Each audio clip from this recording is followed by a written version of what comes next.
The world was alive with thunder, not from storms, but from the footsteps of the giants who ruled the Earth. 66 million years ago, this planet was a living monument to life's greatest experiment. It was the late Cretaceous period, the final age of dinosaurs, a time when evolution had reached its most dramatic form. Continents that were once fused together as Pangaea had long split apart, drifting to the shapes we know today. The separation carved out new oceans and climates.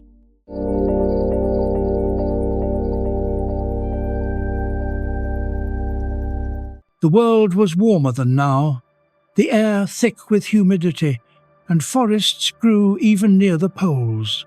The wind carried the scent of wet soil and vegetation, and everywhere, from swamp to desert, life thrived in unimaginable abundance. In the heart of what is now North America, immense rivers wound through lush floodplains bordered by ferns and towering conifers. Herds of triceratops moved like living fortresses, their massive frilled skulls crowned with 3 sharp horns. Each step they took stirred clouds of dust and pollen. Their young stayed close, guarded fiercely from predators that stalked the horizon. And on that horizon, something stirred. The ground trembled as a shadow emerged from the trees, the tyrant king, Tyrannosaurus rex. Its eyes, sharp and calculating, scanned the moving herds. It was not simply a brute force of nature, but a hunter shaped by millions of years of evolution. Its bite was the most powerful ever to exist, capable of crushing bone to dust. Yet it did not kill for pleasure. It killed because the balance of life demanded it. In the western lands, the plains stretched toward the sea. Here, herds of hadrosaurs, the duck-billed dinosaurs, grazed in endless numbers. Their calls echoed like the low hum of horns, communication carried through deep tones and vibration. They were the livestock of this ancient world, their population feeding an entire web of predators. Raptors, sleek and intelligent, moved in coordinated packs, their sickle-shaped claws gleaming as they waited for opportunity. Farther south, in what would one day become South America, the forests grew denser, darker, alive with the sound of insects and the croak of primitive frogs. There, giant carnivores like Giganotosaurus hunted sauropods, titanic plant-eaters, whose necks stretched longer than buses. One such creature, Argentinosaurus, towered over the trees. Its heart pumped hundreds of liters of blood through its veins, its massive body moving with the calm grace of an animal that knew nothing could threaten it except time itself. The oceans of the Cretaceous were just as alive, though far more dangerous. Beneath the waves, massive reptiles like mosasaurs patrolled the deep, their long tails propelling them with terrifying speed. They were the undisputed rulers of the sea, devouring sharks and fish in single gulps. Ammonites, coiled, shelled relatives of squid, drifted in great numbers, their shells flashing with iridescent color in the sunlit shallows.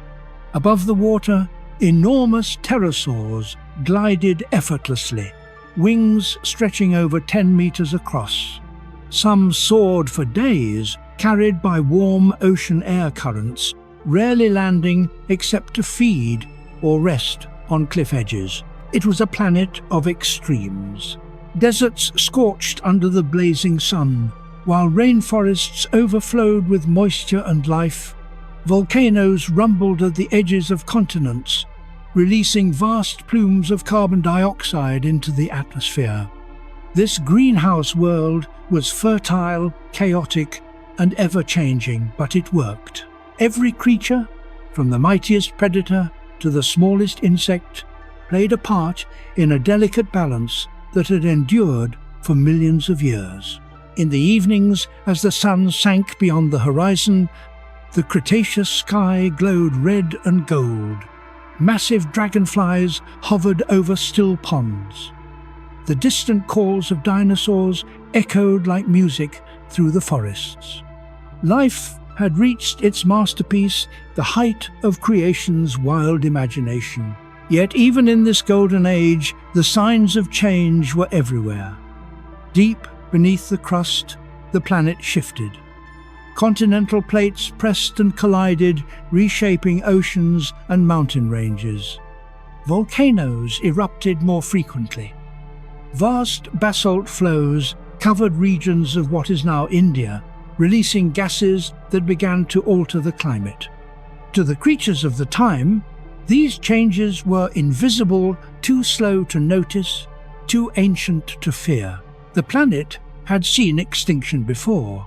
At countless times, life had risen and fallen, reshaped by catastrophe and renewal. But the dinosaurs, in their glory, could not imagine that their own empire was already nearing its end. In the forests, young Triceratops locked horns in playful combat, practicing the skills that would later decide their survival. Hadrosaurs migrated with the seasons, crossing ancient rivers that would one day become dry valleys. Carnivores fought brutal battles for dominance, and high in the sky, a lone pterosaur glided beneath the stars, unaware that its descendants would someday shrink into the small birds that now fill our skies. In the shallows, coral reefs thrived, bright with color and movement. Small fish darted among the branches of ancient coral, chased by larger predators. Turtles, unchanged for millions of years, basked on the shores. Everything was connected: the air, the sea, the land, and the creatures that lived upon it. But life was never static. In the western interior seaway, a massive inland sea that once split North America, storms brewed with growing intensity. Ocean temperatures fluctuated. Changes in the atmosphere began to disrupt migration and reproduction patterns. Some species began to vanish. Others adapted, their evolution accelerated by pressure and chance. The giants, however, continued to rule. They were creatures of immense power, but their size was both their strength and their vulnerability. It demanded constant feeding, constant movement. And in a world where resources shifted, such a need became dangerous. As night fell over the Cretaceous world, the forests pulsed with the sound of life chirps, roars, croaks, and rustles. The moon cast pale light over the land. Triceratops herds settled near riverbanks, forming protective circles around their young. Predators lurked nearby, eyes glowing faintly in the darkness. Above them, meteors streaked silently across the sky, small fragments of rock burning harmlessly as they entered the atmosphere. No one knew that one day a much larger rock would come, one that would not burn, one that would not stop. In the tropics, enormous sauropods fed under the moonlight, tearing leaves from the tallest trees. Their calls travelled for kilometers, low and resonant. Even the ground seemed to vibrate beneath their weight. These were the architects of ecosystems, shaping the forests with their feeding habits, spreading seeds through their droppings, creating open pathways where smaller creatures could live. Life was a network of dependency and rhythm. Insects buzzed in massive swarms, pollinating ancient plants, flowering species, newly evolved, spread across the continents. The world was changing, becoming more complex, more beautiful, more alive. Evolution was reaching a crescendo, the greatest display of diversity Earth had ever known. And yet, in this symphony of life, an unseen threat approached. Far out in the darkness of the solar system, beyond Mars, a piece of rock had been disturbed. Drawn by gravity, its path had begun to curve toward the inner planets. It was silent, invisible, and ancient, a fragment of creation itself. Back on Earth, time moved slowly. Millions of years passed in what would seem to humans like endless stability. Forests rose and fell. Oceans advanced and retreated. The dinosaurs continued to thrive, adapting to new climates and territories. They were unaware that their time was being measured not by centuries or millennia, but by a cosmic countdown. By now, the ecosystems of the Cretaceous had reached their peak complexity. Predator and prey existed in perfect tension. The skies belonged to Astarchids, the largest flying creatures ever known, with wingspans reaching 12 meters. They soared over coastlines, searching for carcasses or small prey on the ground. Armored ankylosaurs moved like tanks, their tails ending in massive clubs capable of shattering bone. The air was alive with movement. From dawn to dusk, creatures fed, hunted, mated, and nested. Nests lined the shores, filled with fragile eggs warmed by sunlight. The bond between parent and offspring had become deeply evolved in some species. Dinosaurs were not mindless monsters. They nurtured, protected, and cared. The line between reptile and bird was already blurred. In many ways, they were closer to us than we imagine. Their world was ruled not by chaos, but by order, the kind of natural equilibrium that only time can perfect. If someone could stand there and witness it, they would see an Earth both alien and familiar. Massive trees with fern-like leaves covered the horizon. The air shimmered with heat. Dragonflies as large as a human hand hovered above ponds filled with amphibians. The sounds of distant calls echoed like thunder across valleys. It was a planet alive beyond comprehension. The giants believed, through instinct alone, that this world was eternal, that the rising sun would always return, the rivers would always flow, and the forests would always bloom. But nature does not promise eternity.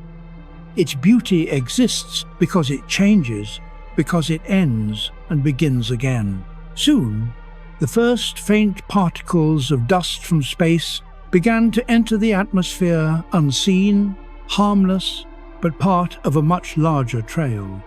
The asteroid that would end it all was still millions of kilometers away, but its presence was already written in the physics of the cosmos.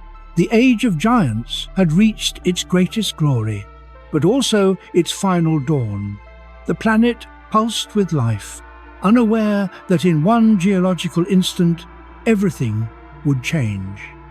The forests that stretched from pole to pole would burn, the oceans would boil, the skies would turn black.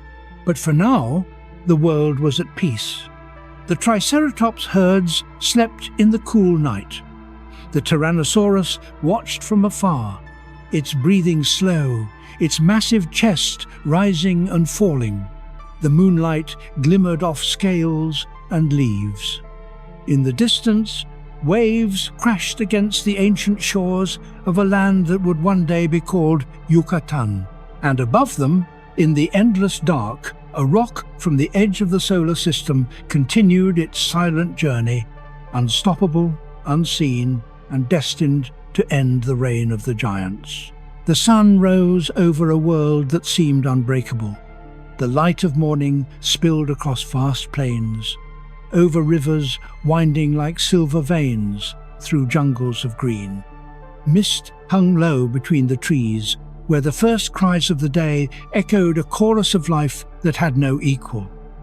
It was a world in perfect balance, an intricate web that had taken hundreds of millions of years to weave.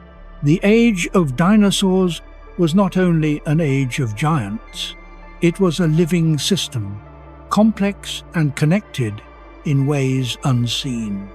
Every creature, from the massive to the microscopic, played a role in maintaining this balance. The forests breathed out oxygen, the oceans absorbed carbon, and the cycle of life turned endlessly, feeding itself in harmony. In the heart of what would one day become North America, dawn broke over a land of endless vitality. Flocks of small, feathered dinosaurs darted through the trees, chasing insects in the cool morning air. They were agile, alert, and intelligent creatures whose quick reflexes and bright eyes hinted at the future shape of life. In the canopy above them, leaves shimmered with dew, each drop reflecting sunlight like a tiny jewel. The air was heavy with the scent of vegetation. Cicadas droned. Somewhere nearby, a hadrosaur herd stirred from rest, their deep calls rolling through the valley. These plant-eating giants moved together like migrating elephants, their size alone enough to intimidate predators.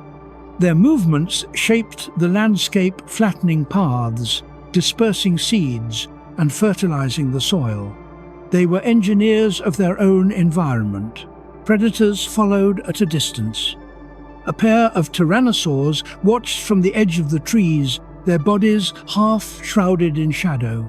Their eyes tracked every motion, their nostrils flaring to taste the air. They would not strike yet. For now, they watched. The ecosystem demanded patience, not chaos. Every kill, every death, every birth had its place in the rhythm of existence. Beyond the forests, the western interior seaway glistened beneath the morning sunday. It stretched for thousands of kilometers, splitting the continent in two. Its waters were filled with life schools of fish that shimmered like liquid metal, giant turtles gliding through the currents, and mosasaurs patrolling the depths like living submarines. Seabirds skimmed the waves, diving for prey, their wings slicing through the mist. Coral reefs flourished along the coastlines. They were vibrant cities. Beneath the waves, intricate structures built by tiny creatures that never rested. Every crevice housed life, every shadow hid motion. The reefs were nurseries for the young of countless species. They provided food and shelter, keeping the oceans in equilibrium. On land, insects ruled in numbers. Ants, beetles, and dragonflies dominated the undergrowth, breaking down fallen trees, recycling the dead into nourishment for the living. Fungi threaded through the soil, invisible but essential, decomposing what the insects could not. This was the true machinery of life, silent, relentless, perfect. In the tropics, where rain fell in heavy sheets, rivers flooded seasonally, creating vast wetlands. Here, crocodiles basked on the banks, their scales glistening under bursts of sunlight. Their lineage reached back over 200 million years, long before most dinosaurs even existed.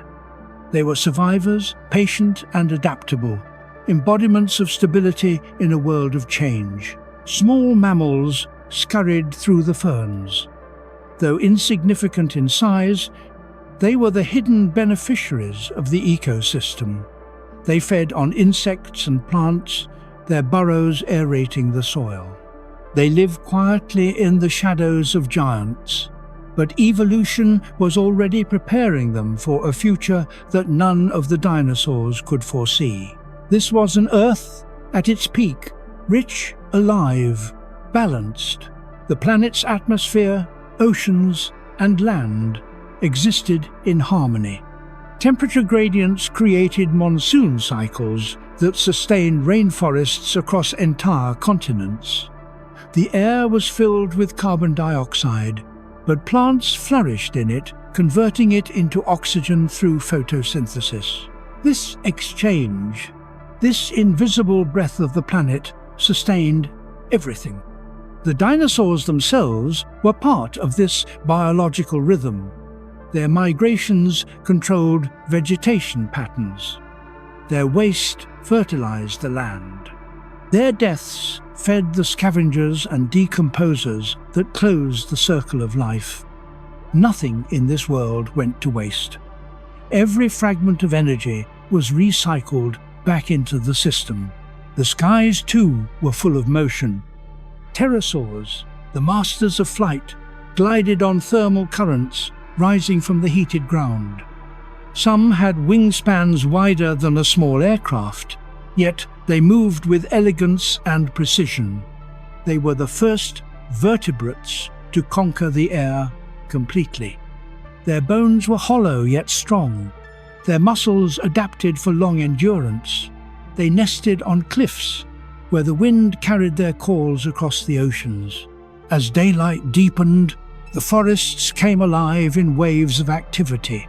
Herds grazed. Predators hunted. Scavengers cleaned what remained. Insects swarmed over carcasses, returning flesh to earth within days. Bacteria and fungi finished what the visible world had begun. This was nature's law creation through destruction. And yet, even in this perfection, change was constant. Climate cycles shifted slightly with the Earth's orbit and tilt. Sometimes it brought cooler seasons, sometimes warmer ones. Ecosystems adjusted without collapse. Species migrated, evolved, and diversified. The balance held because everything moved together slowly, naturally, beautifully. The late Cretaceous was also an age of intelligence. Not human intelligence, but something ancient and instinctive. Many dinosaurs had evolved complex behaviors. They communicated through sound, posture, and color. Mothers guarded nests for months, turning eggs carefully to ensure warmth. Herds traveled together for protection and cooperation. These were not mindless creatures. They felt, they responded, and they adapted. On one misty morning, a storm brewed over the seaway. Lightning flashed across the horizon, striking the surface of the water. Rain fell in sheets, turning rivers into torrents. Yet even this was part of the balance. The floods deposited minerals across the plains, feeding the next generation of growth. Trees that fell were not lost. They became homes for insects, shelters for burrowing mammals, and food for fungi. The cycle was endless, precise, and unstoppable. Deep in the ocean trenches, unseen currents carried nutrients from the depths to the surface. Plankton bloomed in immense numbers, feeding tiny crustaceans, which in turn fed fish and reptiles. Every level of the food chain supported the next. Life had achieved something rare equilibrium. The continents themselves were in slow motion. The tectonic plates crept a few centimeters each year, shifting oceans and climates. These movements seemed insignificant, but over millions of years they shaped the destiny of species. Mountain ranges rose, sea passages opened or closed, and with each change, evolution responded like a sculptor adjusting a masterpiece. In Asia, forests stretched for thousands of kilometers, home to smaller but equally complex dinosaurs, agile predators like velociraptor, hunters of precision and speed. They were pack animals, their movements synchronized through gestures and calls. Every action was coordinated. They hunted efficiently, never taking more than needed. They, too, were part of the balance. As night fell once more, the earth cooled. The stars appeared, bright and clear, untainted by pollution or artificial light. The Milky Way stretched like a pale river across the sky. The creatures of the Cretaceous lived beneath this same galaxy we see today, unaware of its scale, unaware that their fate was already written among those distant stars. Beneath the calm surface of the Earth, magma shifted in vast chambers. Pressure built and released in quiet tremors.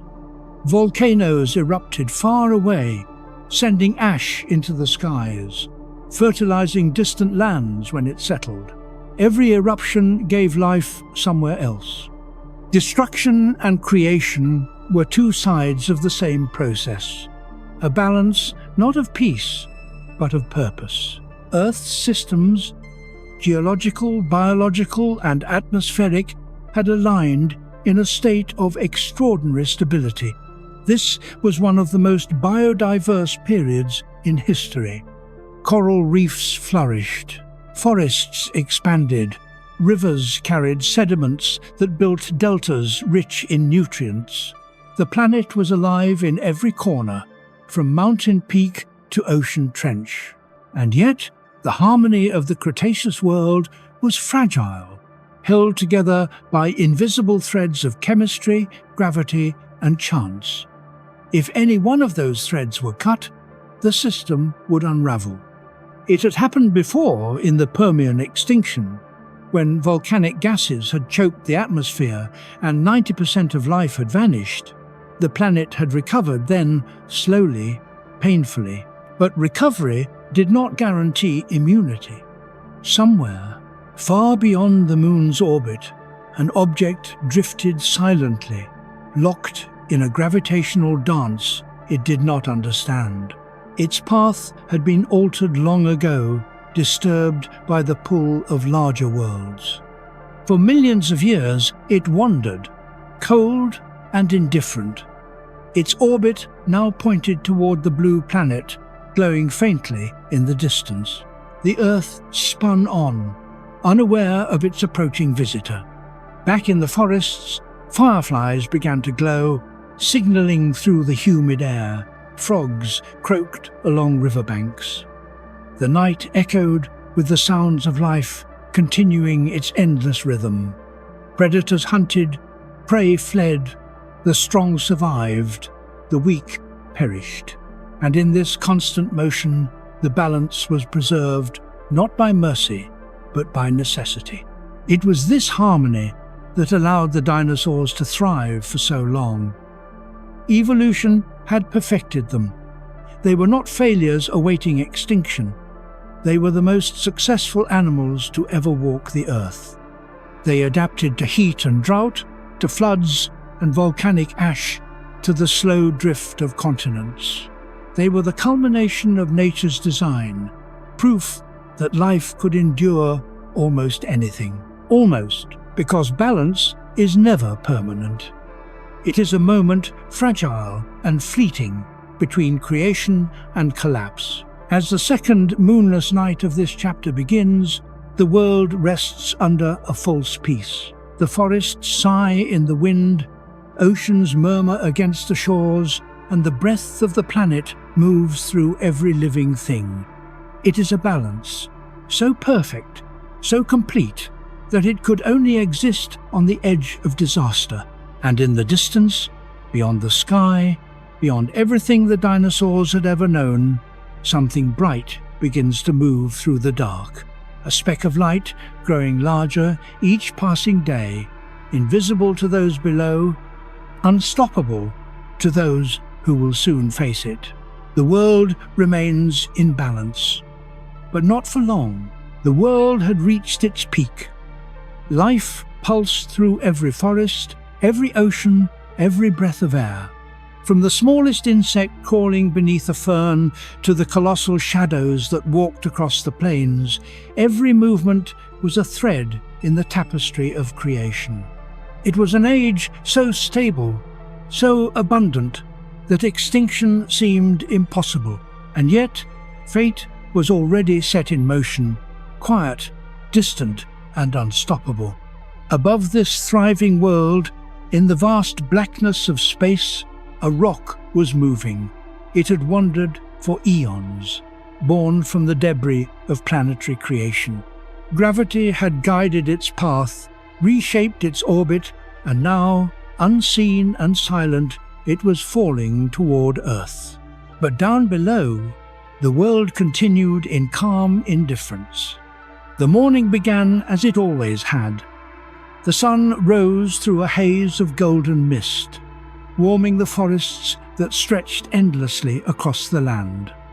The air was thick with humidity and life. Insects shimmered like dust in the light, and the cries of dinosaurs echoed through the valleys. The ground trembled with their footsteps, a heartbeat of an age that had lasted far longer than humanity would ever exist. Triceratops herds grazed along the riverbanks, their massive horns catching the sunlight. Mothers watched over their young with alert, unblinking eyes. They moved slowly, rhythmically, in patterns perfected by instinct. The river beside them glistened under the morning sky, carrying silt and life downstream toward a distant sea. Dragonflies hovered over its surface, their delicate wings glinting with iridescent color. Tyrannosaurus, the undisputed king of this land, stood at the edge of the forest. It moved with deliberate patience, each motion precise and silent. Its nostrils flared, tasting the air for the scent of prey. Yet today, there was no hunger, only stillness. It had fed well, and now it rested, its massive body half submerged in shade. It blinked slowly, its amber eyes reflecting the calm around it. In the high canopy, small feathered dinosaurs chased one another through the branches, their colors flashing between leaves. They chirped and hissed, claiming territories, unaware that within a few years the entire forest would no longer exist. Near the coastlines, the air was alive with sound. Waves crashed rhythmically against cliffs, and pterosaurs soared above them, gliding with effortless grace. They dove for fish, their long beaks cutting through the water before lifting again into the wind. Seabirds wheeled and cried, circling schools of smaller creatures that darted beneath the waves. Beneath them, in the turquoise shallows, mosasaurs hunted, sleek, powerful, and silent. They were the apex predators of the ocean, their jaws capable of snapping a shark in half. The seas were warm and fertile. Corals glowed in shades of crimson and gold. Schools of fish swam in synchronized spirals, catching light that filtered down through the surface. It was an underwater paradise, untouched and unbroken. Even the smallest plankton played their part in the machine of balance, feeding the oceans that in turn fed the land. Volcanoes rumbled occasionally in the distance, but that was nothing unusual. For millions of years, the planet had lived with fire. Eruptions fertilized the soil and darkened the sky for a season. But life always returned stronger. No creature feared these changes. They were part of the rhythm of existence.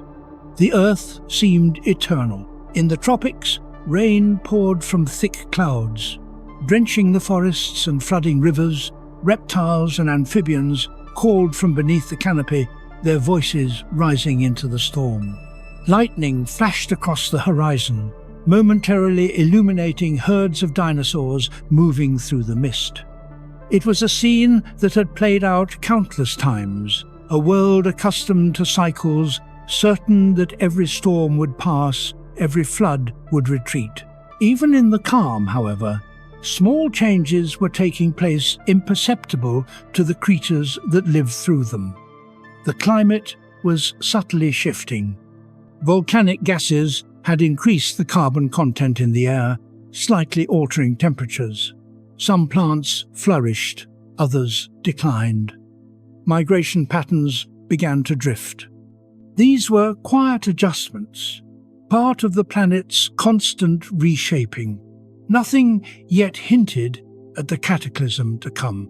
In the night, the stars appeared brighter than ever. There was no haze, no human light, only the glow of an untouched sky. The Milky Way arched across the heavens, a river of light stretching from horizon to horizon. Meteors streaked across the darkness, ordinary, harmless visitors burning in the atmosphere. They came and went, as they always had. But somewhere beyond the veil of visible stars, another light was moving, too small to see yet, too distant to notice. A fragment of cosmic history, roughly 10 kilometers wide, tumbling silently through the void. Its surface was scarred and ancient, forged in the chaos of the solar system's birth. For millions of years, it had drifted harmlessly. Now, drawn by the invisible pull of gravity, it was heading for Earth. The countdown had begun. On the surface, nothing changed. The days passed peacefully, filled with the constant murmur of life. In the forests, insects swarmed in clouds. Small mammals emerged at dusk to feed on fruit and larvae. They moved quietly, their tiny hearts beating fast beneath fur. They were insignificant in size, but destiny was already on their side. The larger creatures, the giants, ruled by sheer scale. They had no reason to fear anything beyond what they could see or smell. Their predators were known, their territories marked. For them, life was predictable. A cycle of hunger, reproduction, and migration. They had endured droughts, fires, floods, and volcanic ash. Nothing in their memory or instinct warned them that the true danger would come from the sky. In the seas, waves rolled endlessly, driven by lunar tides. The ocean was alive, a breathing entity of movement and rhythm. Whales had not yet evolved, but their future was already written in the DNA of smaller ancient fish that darted beneath the surface. The balance between predator and prey had remained stable for millennia. Every heartbeat of the planet resonated in harmony. The pulse of tides, the breath of forests, the quiet hum of insects. It was as if the earth itself were resting, inhaling deeply before something vast exhaled. A few months before the impact, small cosmic debris began to fall more frequently. Tiny meteors streaked across the sky, leaving trails of light. No creature looked up to see them. But for anyone who could, the heavens would have seemed more active than usual, filled with faint streaks of fire. They were the first silent messengers of the coming storm. Days turned into weeks. The asteroid drew closer, accelerating with every pass around the Sunday. It was invisible in the daylight and faint at night, blending with the stars. No one saw it. No one could. The calm deepened. Forests thickened with summer growth. Flowering plants spread across entire valleys. Insects multiplied in millions. Life was at its richest, its most abundant. The air was thick with oxygen, and the smell of earth in every direction. The planet radiated vitality. And then, one night, a new light appeared in the sky. It was faint at first, like a distant star, but over the next few nights it grew brighter. Had there been intelligent eyes to see it, it would have been unmistakable, a pale dot moving against the fixed stars, growing slowly larger each passing day. Still, on Earth, the world remained unaware. The Tyrannosaurus hunted one last time under a blood-red sunset. The air was warm, still, and silent, except for the sound of its footsteps. It moved toward a herd of Edmontosaurs grazing in the fading light. The hunt was swift and brutal. Dust rose in clouds as claws tore through flesh. Then silence returned. Nature continued its rhythm, unbroken. In the oceans, mosasaurs glided through the deep. In the skies, pterosaurs settled on cliffs to rest. The planet was at peace, but space did not care for peace. The asteroid, now within the moon's orbit, was visible as a burning star, growing brighter with every passing hour. It travelled faster than sound, faster than comprehension, aimed directly at the shallow sea off what is now the Yucatan Peninsula. Its impact would unleash energy greater than all the world's volcanoes combined. As dawn approached on the final day, the world remained calm. Animals stirred in the forests. Insects began their morning hum. Waves lapped gently at the shores. Even the air felt still, unusually still, as if the planet itself sensed what was coming. The asteroid pierced the upper atmosphere, glowing brighter than the Sunday. A sonic boom tore across the sky.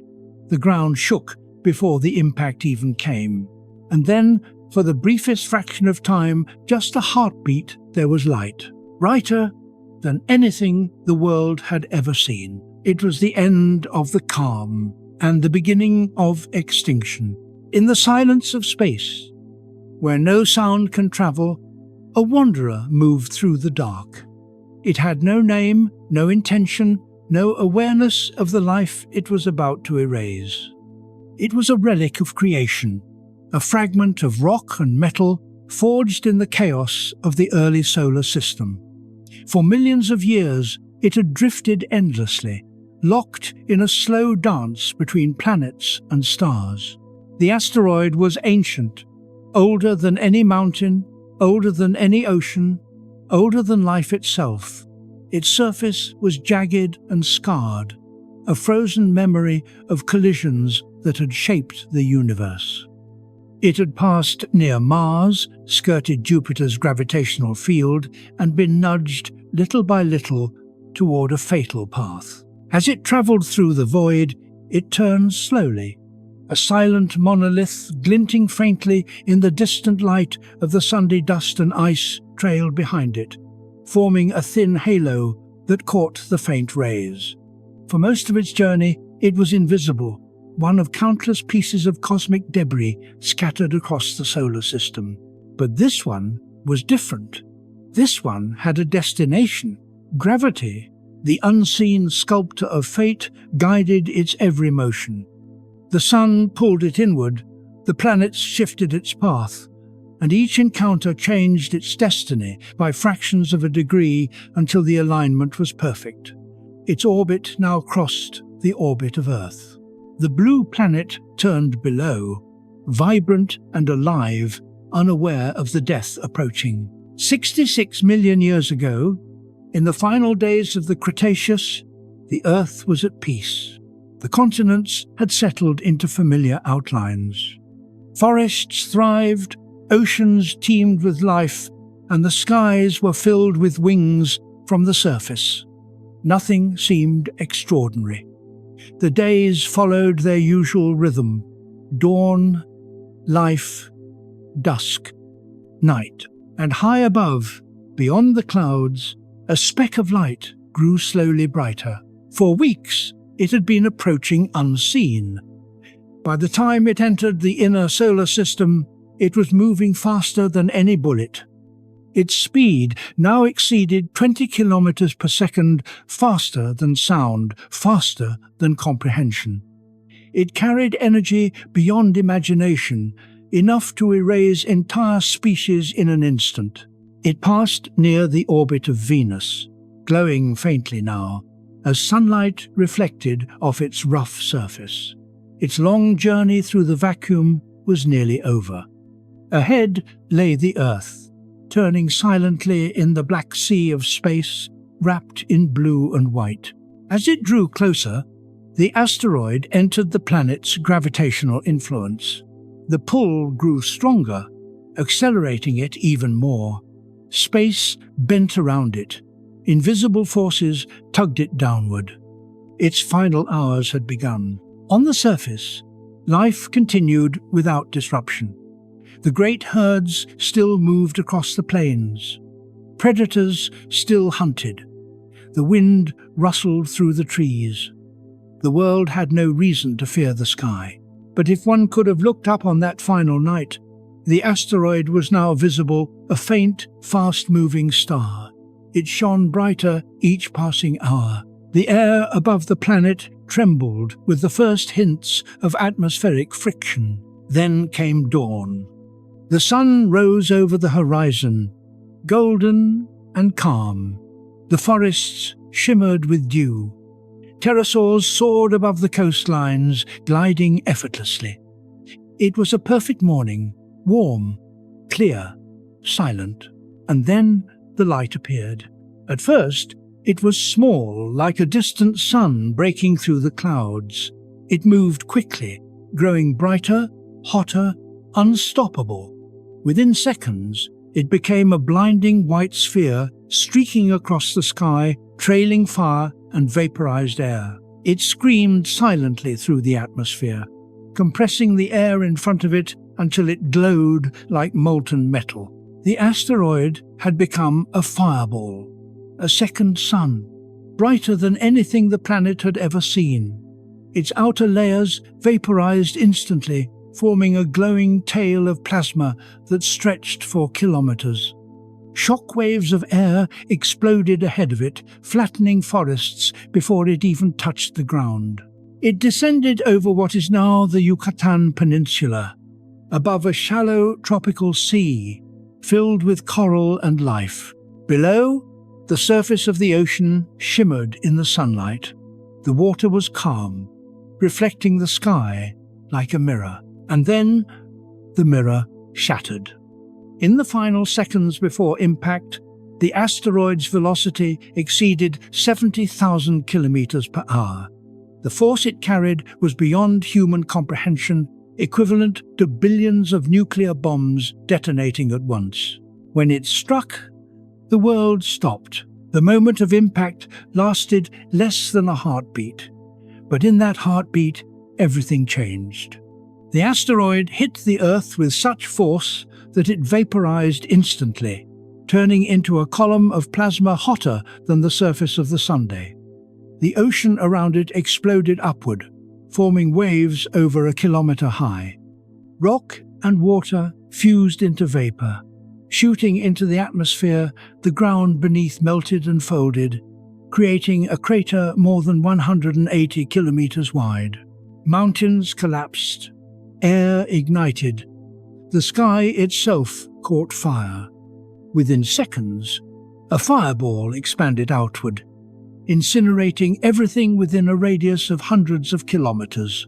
Forests turned to ash. Creatures on land and in the sea died instantly, their bodies vaporized or burned where they stood. The pressure wave raced outward faster than sound, flattening everything in its path. Trees were uprooted, rocks shattered, and the land rippled like water. The shock circled the globe in moments, felt even on the farthest continents. In the upper atmosphere, debris launched by the explosion began to fall back to Earth. Molten rock rained from the sky, heating the air to over 1,000 degrees. Within minutes, wildfires ignited across continents. The oceans boiled at the edges. The world became a furnace. The impact released energy so vast it temporarily disrupted the planet's orbit. The seas withdrew and surged back in massive tsunamis that crossed entire oceans. Waves, hundreds of meters high, slammed into coastlines, erasing everything in their path. In space, from a distance, Earth would have glowed briefly, a flare of light against the dark. For a moment, the planet looked like a new star, and then came the silence. The initial explosion faded. Smoke and ash began to rise in colossal plumes, reaching high into the atmosphere. Billions of tons of debris were thrown into the sky, forming a blanket that would soon cover the planet. Day turned into night.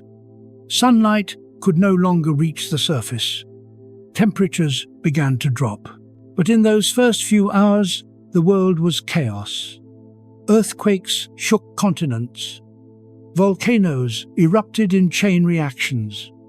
The ground cracked and split, releasing gases from deep within the crust. Sulfur, mixed with ash, forming toxic clouds. Rain turned acidic, burning leaves and soil. In the days that followed, the fires spread unchecked. Continents glowed faintly from space, burning beneath the shroud of smoke. No creature escaped its reach. For the dinosaurs, it was the beginning of the end. Those closest to the impact were gone instantly, their existence erased in a flash of light and heat. Farther away, survivors stumbled through a world they no longer recognized. The sky was red, filled with falling embers. The air was thick and choking. Rivers boiled, forests burned, and the sun vanished. And yet, in this destruction, the planet still turned. Beneath the chaos, deep underground and in the ocean depths, life endured. Tiny creatures, buried in soil or protected in burrows, survived the first wave of death. The balance of nature had been shattered, but the spark of life still flickered. Above them, in the darkness of space, the debris cloud expanded, encircling the planet like a veil. Sunlight scattered against it, dim and weak. For years to come, the Earth would remain under this shadow, cold, silent, and lifeless. The visitor from the void had completed its mission, not out of malice, but through the indifferent laws of the universe. It was never a villain, only a consequence. Gravity had brought it. Chance had aimed it. And nature, in its endless cycle, would begin again. The firestorm would fade. The smoke would settle. And from the ashes of destruction, a new world would one day rise. But for now, silence claimed the planet. The age of giants had ended. The earth screamed. It was not a sound anyone could truly hear, but a vibration that shook the entire planet, the pulse of an unimaginable force. When the asteroid struck, the energy released in that single instant was greater than all the world's volcanoes combined. Everything that had existed seconds before was erased in white fire. The surface of the ocean, where the impact occurred, vanished. Water vaporized. Rising in a colossal column of steam and molten rock, the sky burned, and continents trembled. Within minutes, waves taller than cities tore across the seas, carrying with them forests, animals, and mountains of debris. The first hour after the impact was chaos. In what would become the Americas, fire rained from the heavens.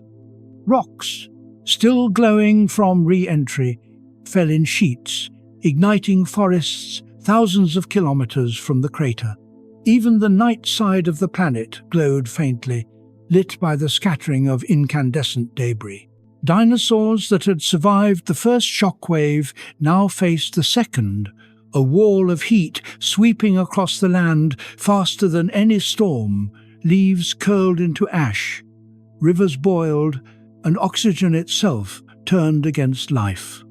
Triceratops herds panicked, their massive bodies crashing through trees as the ground trembled beneath them. The air shimmered with unbearable heat. Some collapsed where they stood, their bodies consumed by fire before they even hit the ground. Farther from the impact, the Tyrannosaurus roared in confusion as the sky darkened. Its sharp senses, once tuned to the rhythm of life, could not understand what was happening. The sun vanished behind a curtain of dust. The air grew heavy, filled with the stench of burning resin and scorched earth. Pterosaurs fell from the skies as thermal currents vanished, their wings torn by turbulence. The oceans, once calm and blue, had turned black. Tsunamis rolled outward for thousands of kilometers, devouring coastlines and reshaping continents. Coral reefs, those ancient underwater cities, shattered under pressure and heat. In the space of a single day, the age of giants began to crumble. Hours after impact, The initial fires began to fade, but the destruction was far from over. Shockwaves continued to circle the planet, triggering earthquakes and volcanic eruptions. In Asia and Africa, mountains groaned under the stress of shifting plates. Fissures opened in the ground, spewing lava and gas. The atmosphere, once clear and blue, was now thick with carbon and sulfur. Sunlight scattered weakly through the haze, casting the world in a sickly orange glow. It was neither day nor night, only a dim twilight that swallowed colour and hope alike. Ash began to fall soft at first, like snow, but soon it thickened into a suffocating storm. Every breath carried dust. Rivers clogged with debris, their surfaces covered in a film of oil and soot. Lakes turned acidic. Plants withered in hours, their leaves coated in toxic residue.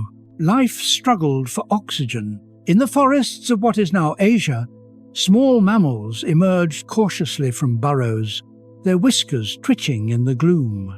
They scavenged what little remained: seeds, insects, scraps of flesh left behind by dead predators. Their small bodies and hidden lives gave them an advantage. They could wait, they could endure, but the giants could not. The herbivores, once rulers of the plains, began to starve. Fires had consumed their food. The smoke had blocked the sunday within days. Photosynthesis slowed and then stopped entirely. Without sunlight, plants could no longer grow. The chain of life that had fed the dinosaurs for millions of years broke in an instant. Predators fared no better. Tyrannosaurs and raptors roamed through the ash, their calls lost in the thick air. They fed on carcasses at first, but soon even those began to rot in the acid rain. Hunger turned them desperate. Some scavenged their own kind. Others simply collapsed and never rose again. By the second week, the skies were black. The global temperature dropped sharply. What had begun as fire now turned to freezing darkness. The fine particles in the atmosphere scattered the sun's rays, plunging the world into a long and terrible night. Temperatures fell by dozens of degrees. Tropical forests froze. Rain turned to sleet. The warm, humid earth of the Cretaceous transformed into a cold wasteland. Animals huddled together for warmth, their instincts confused and failing. The oceans, too, began to die. Plankton, the foundation of marine life, vanished as sunlight disappeared. The food chain collapsed from the bottom up. Mosasaurs, once lords of the sea, found themselves surrounded by silence and hunger. They drifted through the depths, weaker with every passing day, until even they succumbed. It was not a single day of death, but a slow unraveling of the world. The first month after impact was a descent into extinction. The dust clouds thickened, wrapping the planet in darkness.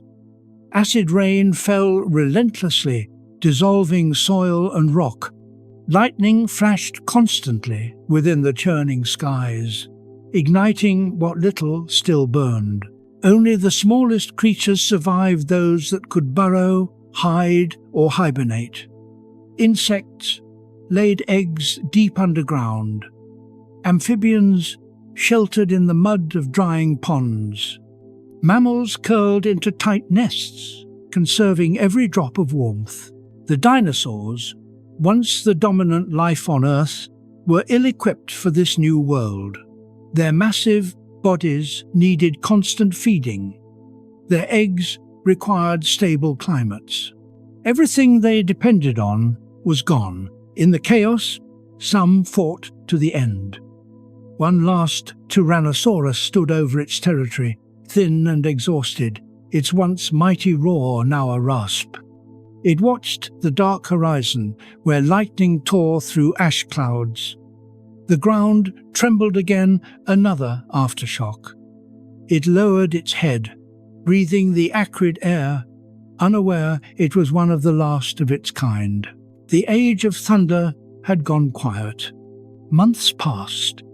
The fires burned out, but the skies remained black. Temperatures dropped further, and glaciers began to form in places that had never known ice. Oceans receded, their levels falling as water froze in the polar regions. Earth had entered a global winter. For years, sunlight was no more than a faint orange glow struggling through layers of soot and dust. No plant could photosynthesize. Ecosystems everywhere collapsed completely. Only decomposers, bacteria, fungi, scavengers continued their work, feeding on the remains of a vanished world. Volcanoes erupted continuously in the aftermath, their emissions adding more poison to the air, sulfur mixed with water vapor, turning the rain to acid. Entire forests dissolved to skeletons of wood. Mountainsides collapsed. The planet was unrecognizable, and yet, beneath the frozen soil, life waited in burrows. Small mammals gave birth to the next generation. In the ocean depths, near volcanic vents, bacteria fed on minerals and heat instead of sunlight. Evolution was already preparing its next act. The age of dinosaurs was ending, but the story of life was far from over. As the decades passed, the skies slowly began to clear. The dust settled into oceans and mountains, forming a thin grey layer that would one day tell their story, a scar in the rock rich in iridium, marking the boundary between worlds. Sunlight returned, weak and cold at first, then stronger with each passing year. New growth began to appear, mosses, ferns, small plants creeping across the blackened ground. Insects returned to feed on the decay. The survivors emerged cautiously, blinking in the strange pale light. The great herds were gone. The thunder of their footsteps would never echo again. The air was still, the forests silent. But life, persistent and patient, began to reclaim the ashes. In the emptiness left behind, mammals flourished. Freed from their ancient predators, they began to evolve rapidly, filling every niche the dinosaurs had once ruled. Their intelligence, adaptability, and warmth gave them the advantage the giants never had. The dinosaurs, however, were not entirely lost. Some had already adapted before the end, small, feathered, light-boned creatures that could take to the skies. They had survived the cold, the darkness, and the famine. In time, they would become the birds that fill our skies. Today, living descendants of an age long vanished. So ended the final day of the dinosaurs, not in a single explosion, but in a long, drawn-out silence that followed it. It was not a story of punishment, nor of weakness. It was the simple truth of nature, that no reign lasts forever, and every age must give way to another. The world that had once belonged to giants now belonged to the survivors. And from their small beginnings, the next chapter of life on Earth was about to unfold. The planet turned once more toward the Sunday. The fire had passed. The ashes had settled, and in the quiet after extinction, the Earth took its first breath of a new dawn. The following morning never truly arrived. The sky that once glowed blue and golden was gone, replaced by a swirling mass of ash and fire. The asteroid's impact had not only scorched the surface, it had torn open the planet's crust, releasing forces older than life itself. This was not a single explosion, but a chain reaction that shook every continent and boiled every ocean. At the center of the devastation, the land was gone. In its place yawned a crater, more than 180 kilometers wide and nearly 20 kilometers deep. Molten rock churned at its base, glowing orange and white, as if the planet had been wounded and its lifeblood exposed. Vaporized water and stone blasted upward in a column that pierced the stratosphere, carrying with it billions of tons of dust, ash, and shattered minerals. The moment of impact was measured in seconds, yet its consequences would span millions of years. Pressure waves radiated outward through the crust, triggering earthquakes that circled the globe. Mountain ranges shuddered. Fault lines shifted. Entire coastlines collapsed into the sea. The force of the blow displaced more energy than the eruption of every volcano in history combined. Above, the sky was a storm of molten rain. Fragments of rock, thrown beyond the atmosphere, began to fall back through it, igniting as they descended. In minutes, the planet was encased in a shell of fire. The re-entering debris superheated the air, raising global temperatures to unbearable levels. Forests thousands of kilometers from the crater burst into flame. The light of the impact reflected off clouds of soot, turning the horizon red as blood. Oceans responded next. The asteroid had struck near a shallow sea, and the water that had once cushioned coral reefs now became a weapon. Waves taller than mountains raced outward in every direction. They reached Africa and Europe within hours, smashing through coastlines, sweeping entire ecosystems into the depths. When the waves finally withdrew, they left behind nothing but stripped rock and silt. The air filled with chemical fury. Sulfur from the vaporized limestone mixed with water vapor, forming acid clouds that spread across the planet. Within a day, rain began to fall, not water, but a corrosive mist that burned leaves, soil, and skin. Rivers frothed with acid. Lakes hissed as the droplets struck. Even the oceans grew poisonous near the surface. Then came the darkness. The dust and soot, launched into the upper atmosphere, spread like a curtain, blocking sunlight entirely. Within days, the planet was plunged into a dim twilight. Day and night became indistinguishable. Photosynthesis stopped. The energy that fueled all food chains vanished. Temperatures plummeted. The surface, once scorched by fire, now froze under the absence of sunlight. Animals that had survived the initial blast began to die from cold and hunger.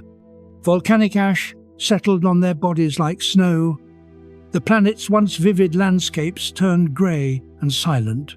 Inside the oceans, the chaos continued. The surface waters cooled rapidly, creating massive convection currents.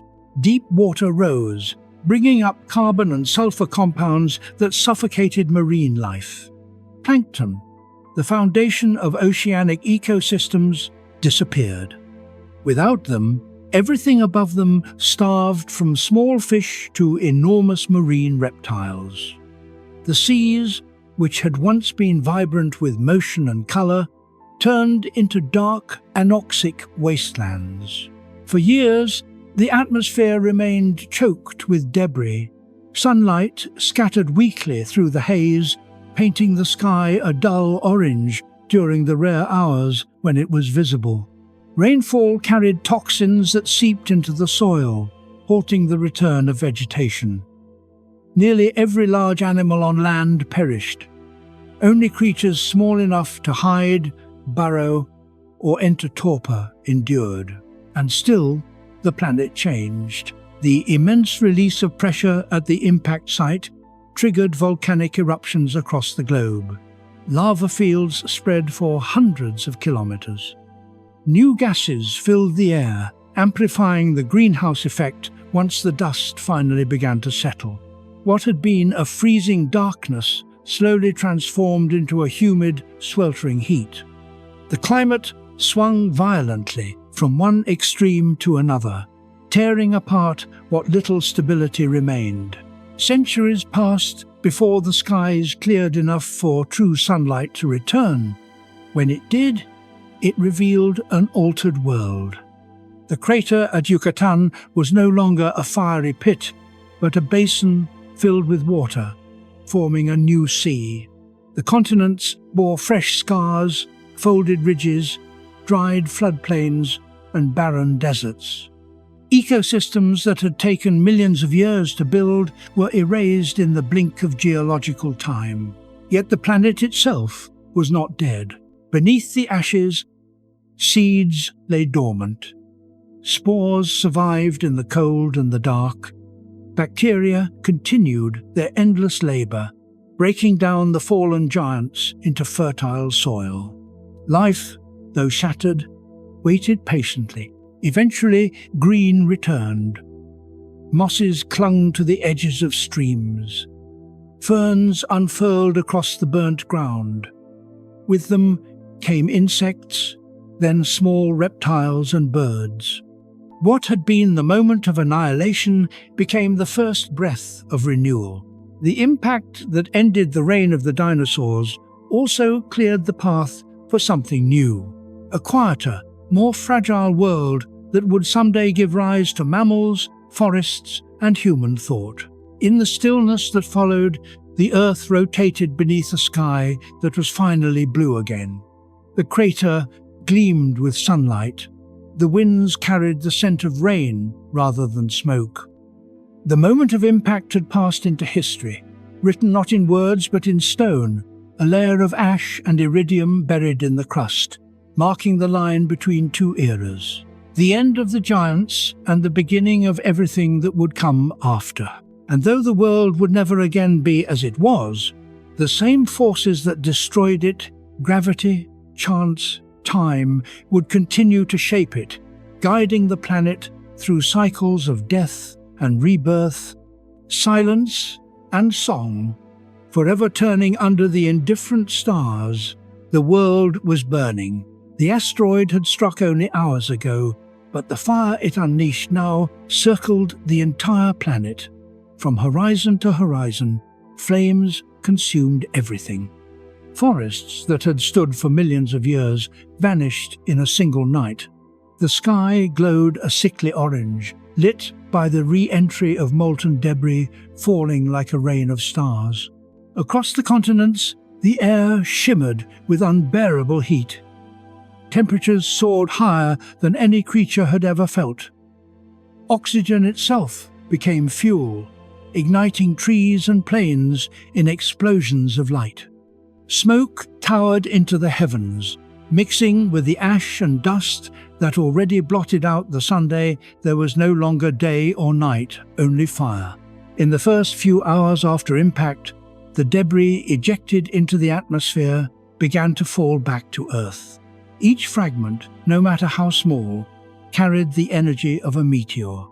Millions of them re-entered at once, streaking through the sky, heating the air to over 1,000 degrees. The upper atmosphere glowed red. Even animals sheltered deep underground could feel the warmth radiating from above. Those on the surface had no chance. Herds of triceratops that had fled the initial blast were trapped between walls of flame, their skin blistered, their lungs filled with smoke. Predators that had once ruled with power and intelligence now stumbled blind, their roars drowned by the crackling of burning forests. In the oceans, the firestorm changed the very chemistry of the water. The rain that fell carried acid, dissolving shells and coral, ash mixed with seawater, turning it black. Fish died by the millions, floating lifeless in the waves. Coastal regions boiled from the heat that radiated down from the burning sky. The planet itself had become an oven. In regions far from the crater, where the direct shock had not reached, the air still glowed faintly, filled with dust so dense it dimmed the stars. Birds fell from the skies, their feathers singed mid-flight. Reptiles sought the coolness of burrows, but even the ground was hot. Animals suffocated as oxygen levels dropped and carbon monoxide rose. From space, the Earth was no longer blue and white, it was red, a glowing sphere wrapped in smoke. Flames traced the outlines of continents. Lightning flashed constantly within the clouds of soot, igniting new fires wherever the old ones died. The firestorm lasted for days. In North America, forests that had once echoed with the calls of hadrosaurs were reduced to fields of ash, bones calcined in the heat, turning brittle and white. Volcanic eruptions followed in chain reactions as the crust released the stress of the impact. Lava poured from fissures, adding more smoke and gas to the air. The planet was choking on its own breath. When the rains finally came, they were not a relief.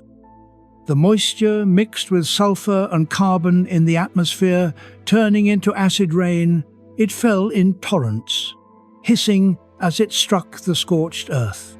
What remained of the vegetation dissolved. Rivers turned grey, their surfaces covered in oily residue. For weeks, the sky did not clear. Sunlight scattered weakly through the haze, painting the world in a dim twilight. Shadows disappeared, the horizon blurred. The once vibrant greens and blues of the Cretaceous world were replaced by the dull reds and blacks of ruin. Yet, amid the devastation, the planet still turned. Winds shifted, carrying smoke and ash across oceans. Entire continents were blanketed in soot. The air was thick enough to block the stars. Nights were warmer than days, not from sunlight, but from the heat trapped within the smoke itself. Deep in the ruins of the forests, silence reigned.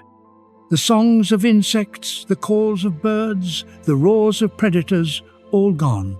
The only sound was the crackling of dying fires and the distant rumble of collapsing trees.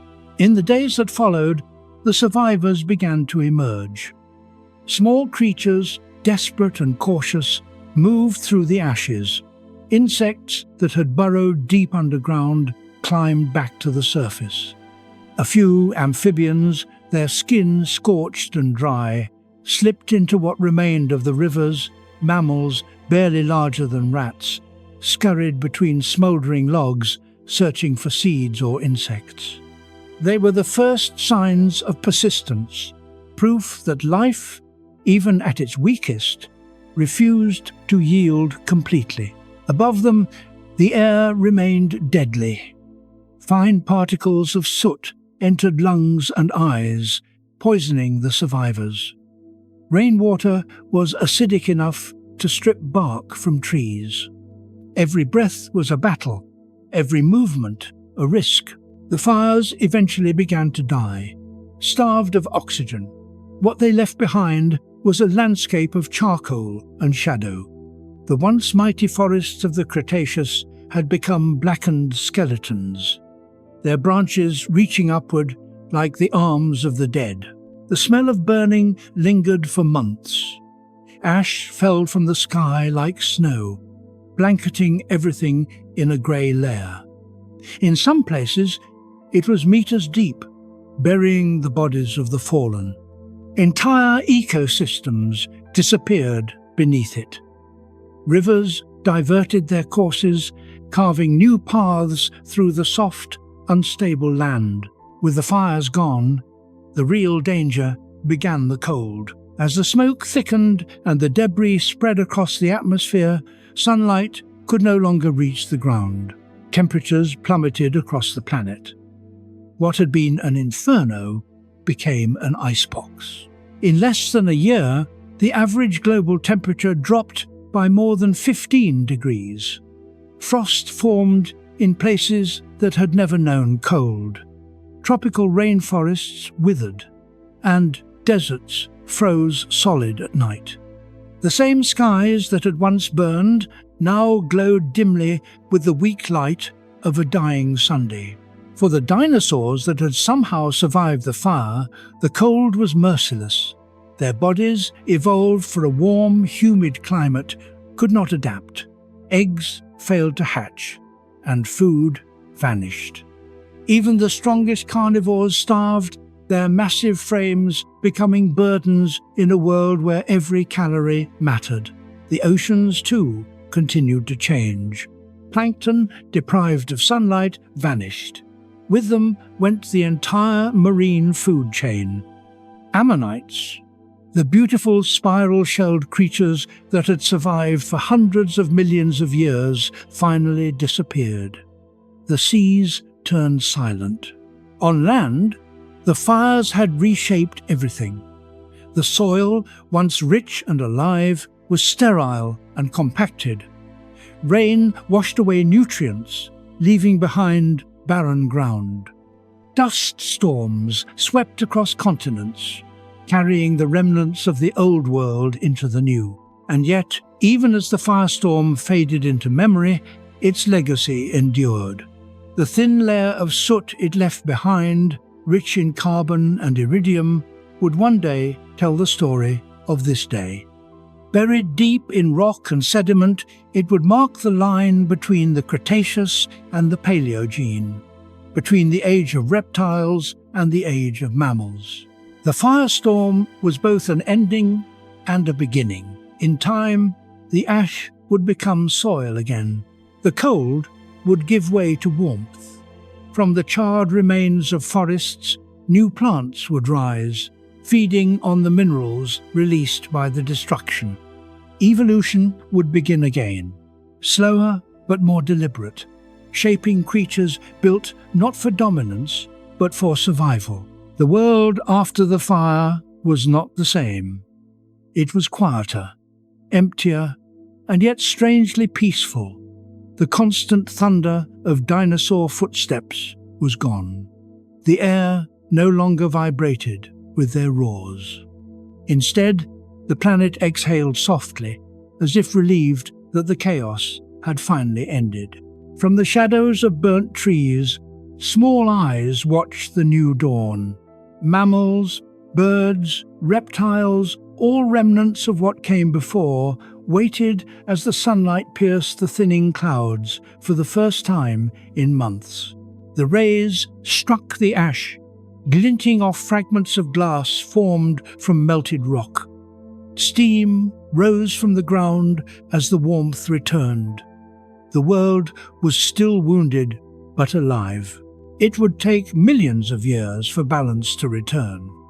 The firestorm had cleansed the earth in the most brutal way imaginable, but it had also given it something precious, a chance to start again. What followed would not be the return of the giants, but the rise of something smaller, quieter, and infinitely more adaptable. The age of fire was over, and in the cooling silence that followed, the planet began to dream again of forests, of oceans, and of life reborn from the ashes.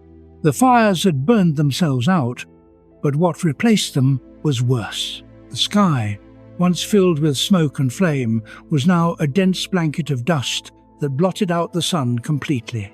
It was as if night had fallen across the entire world and refused to leave. Day after day, the planet remained in shadow. Sunlight no longer reached the ground. The temperature dropped with terrifying speed. What had been a furnace only weeks before was now a deep freeze. The air was still, heavy with ash and poison. The smell of sulfur hung everywhere, a reminder of the oceans that had boiled and the forests that had turned to smoke.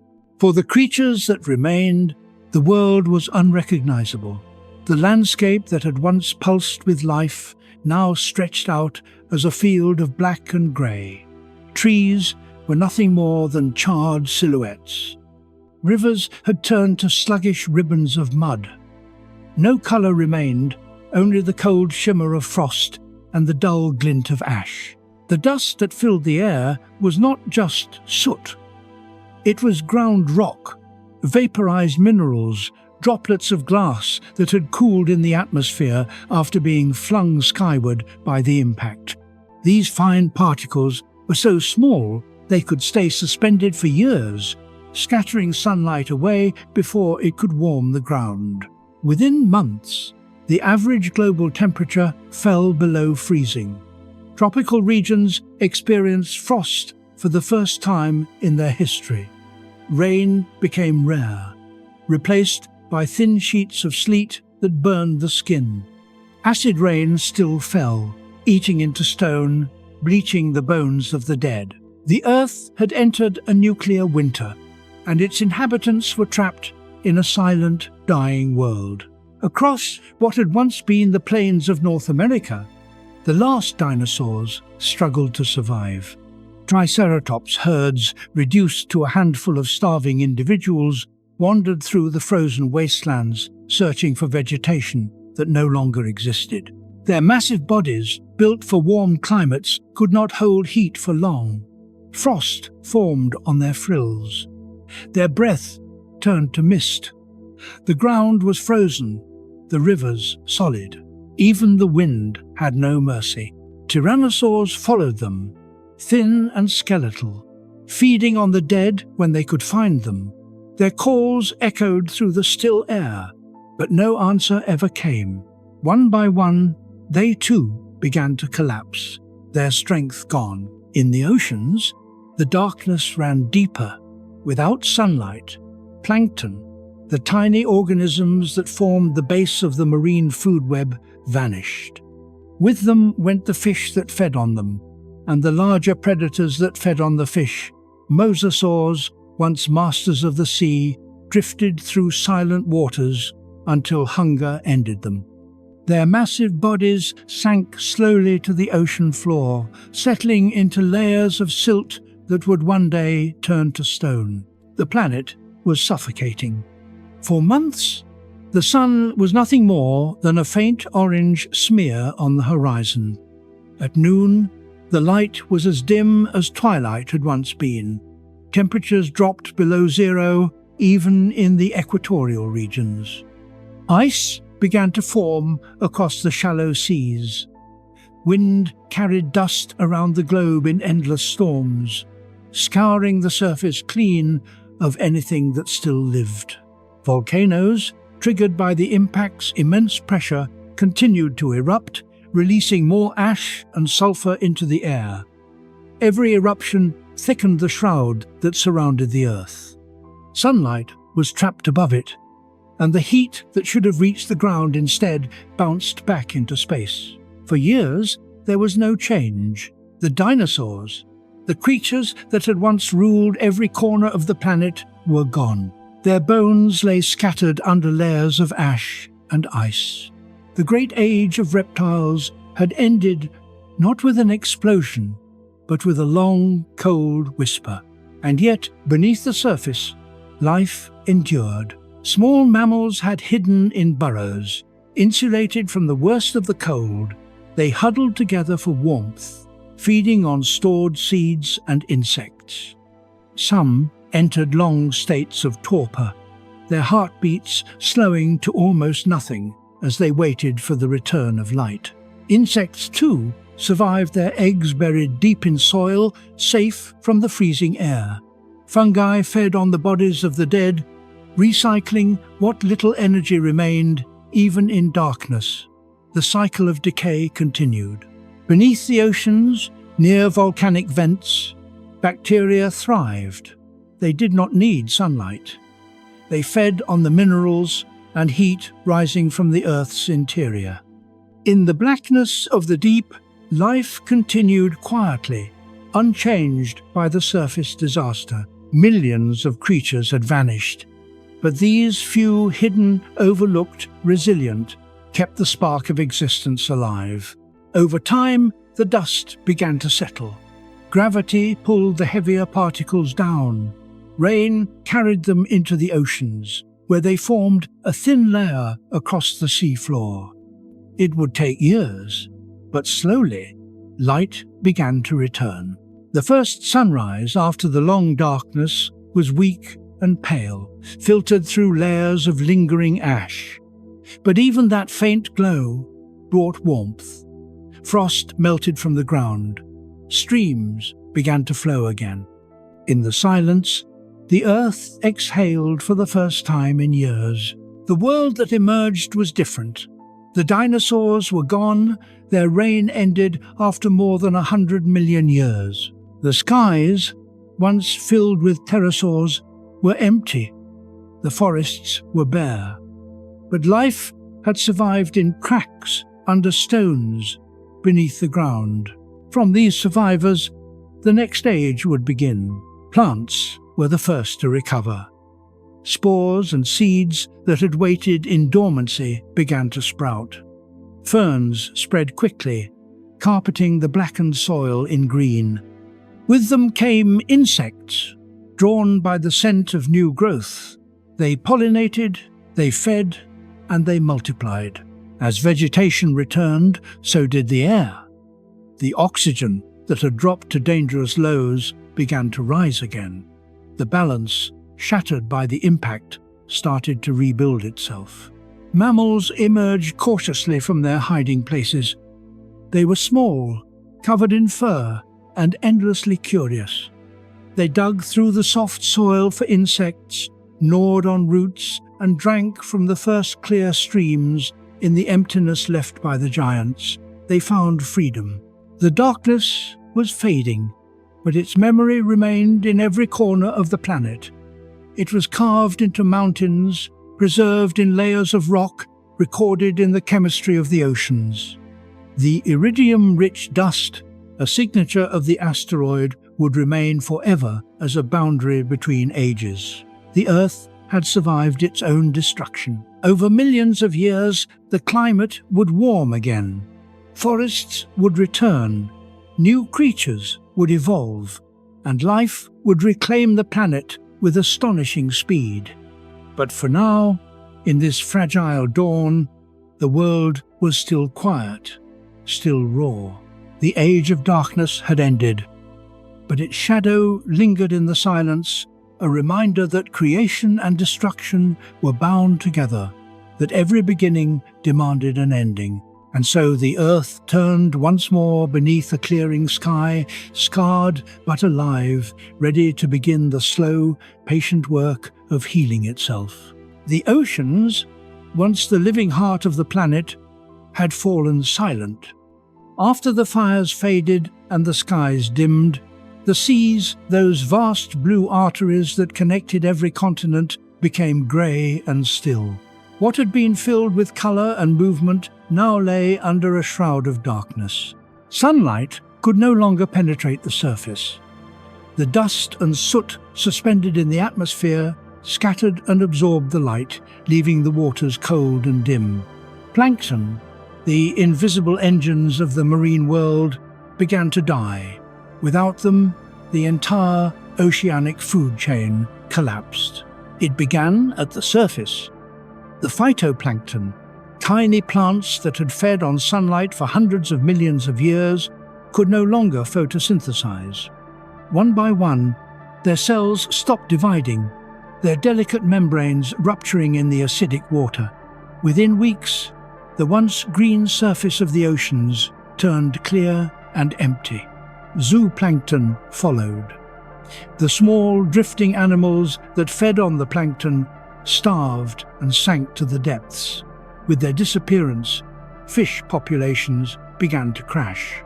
The predators that had ruled the seas, mosasaurs, plesiosaurs, sharks, sensed the change too late. A great stillness spread through the water. In the shallows, coral reefs crumbled. They had survived countless storms and climate shifts, but not this. Acid rain falling from the skies washed into the seas, lowering their pH to lethal levels. The calcium carbonate that built coral skeletons dissolved into fine dust. What had once been vibrant cities of life were reduced to ghostly skeletons. The silence was not absolute. Near volcanic vents on the ocean floor, life continued. Bacteria thrived in the heat and darkness, feeding not on sunlight but on chemical energy from the planet's interior. These ancient forms had survived every mass extinction before and would survive this one too. In the upper layers, however, death was everywhere. Fish floated belly up, their bodies pale and bloated. Ammonites, the coiled shelled cephalopods that had endured since the Devonian vanished. Their shells sank to the bottom, piling into vast graveyards that stretched for miles. The great predators that had once hunted them drifted aimlessly, starving in the endless gloom. The seas grew colder as the global temperature continued to fall.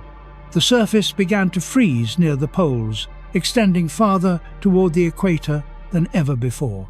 Ice trapped what little warmth remained, sealing the oceans in a quiet tomb. The waves weakened, the currents slowed. Even the tides felt muted. The heartbeat of the planet had faltered. For years, the silence persisted. On land, small mammals and birds began to rebuild, but in the ocean's recovery came more slowly. The dust that filled the sky rained down, layer by layer, settling into the water like snow. It carried with it metals, minerals, and the remnants of everything that had burned on the surface. These particles sank through the depths, forming a thin, distinct band of grey sediment across the sea floor. This layer would one day be known as the boundary, the line between the age of reptiles and the age that followed. It was a mark of death, but also a promise that life would return. In time, the skies began to clear. Sunlight filtered through again, faint at first, then stronger. The warmth returned slowly, melting the ice and stirring the surface waters. With light came the first signs of rebirth. New species of plankton appeared, tiny survivors, descendants of those that had hidden deep in the dark zones of the sea. They multiplied quickly, feeding on the nutrients that the extinction had left behind. Their return brought colour back to the water, faint at first, a whisper of green beneath the surface. Fish followed. Hardier, smaller, hardier species adapted to the new world. They fed on the blooming plankton and in turn became prey for others. The food chain, shattered but not destroyed, began to weave itself together again. Millions of years would pass before the oceans recovered their full vitality, but they would never be the same. The ancient marine reptiles were gone. The ammonites were gone. The coral reefs that returned would be different in shape and colour. Evolution would start anew, sculpting new creatures to fill the empty roles. The silence of the oceans had been the world's deepest grief, yet beneath it, the slow rhythm of life had never truly stopped. It had only quieted, waiting for its moment to rise again.